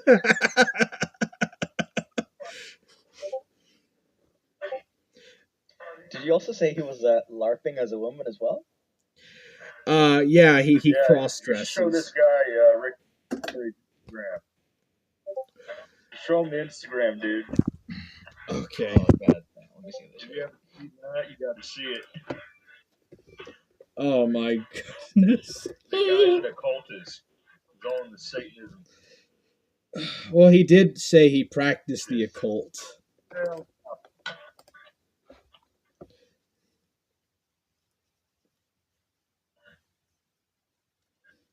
Oh, now I've done a bare assertion, dude. It's a bare assertion now to say that Rick Perry cross-dresses, even though in his thumbnail he has long womanly hair and wears makeup in his thumbnail. I guess that's a bare assertion too.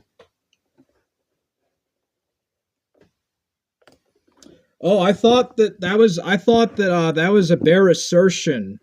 So it's a bare assertion for me to say that you're a cross-dresser, but it's not bare assertions when you say that you're a lifelong upscale courtesan. What? What, Rick Perry? Like, for real, dude? Someone's asking what the argument's supposed to be. He's talking on stream, but I guess his mic cut out on Discord. Yeah, he's cutting out on Discord. I can't hear him. Yeah, I can hear him on stream. Yeah, I can hear him on stream as well, but it's like frozen, I think. Never mind, no, it isn't. I can only see like partly of the screen. Yeah, I'm trying to, you wanted to know what Rick Perry looks like when he cross-dresses? Forge Gang is growing. I can't show that.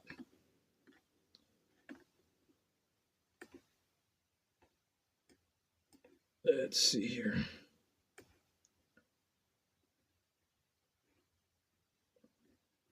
Okay, here's Rick Perry. He's actually a man.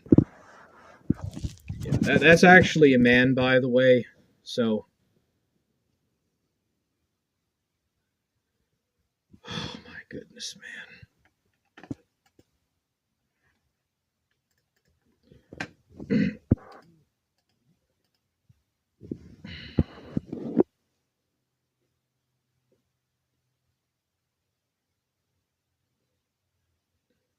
Oh, come on.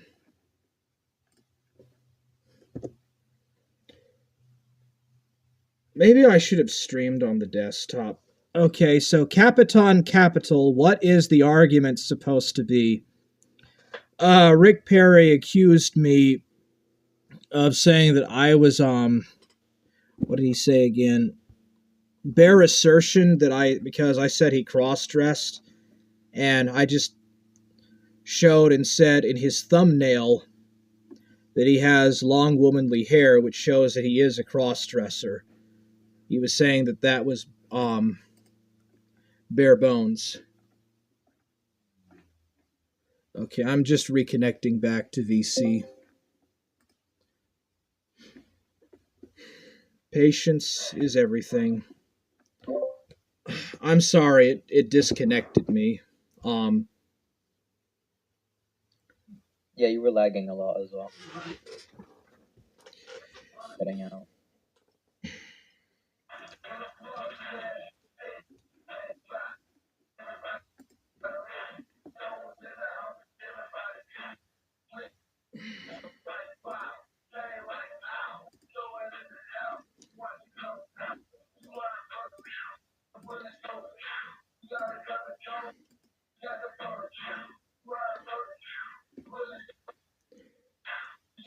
Okay, it looks like...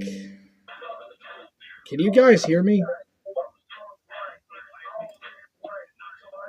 Yeah, it looks like there's mic issues. I might just have to switch to phone, which means I'll have to stream on the desktop.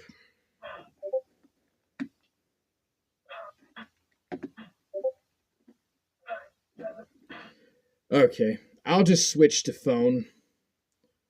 Sorry that I have to end this so soon, but I have to fix this, dude. This just ain't working.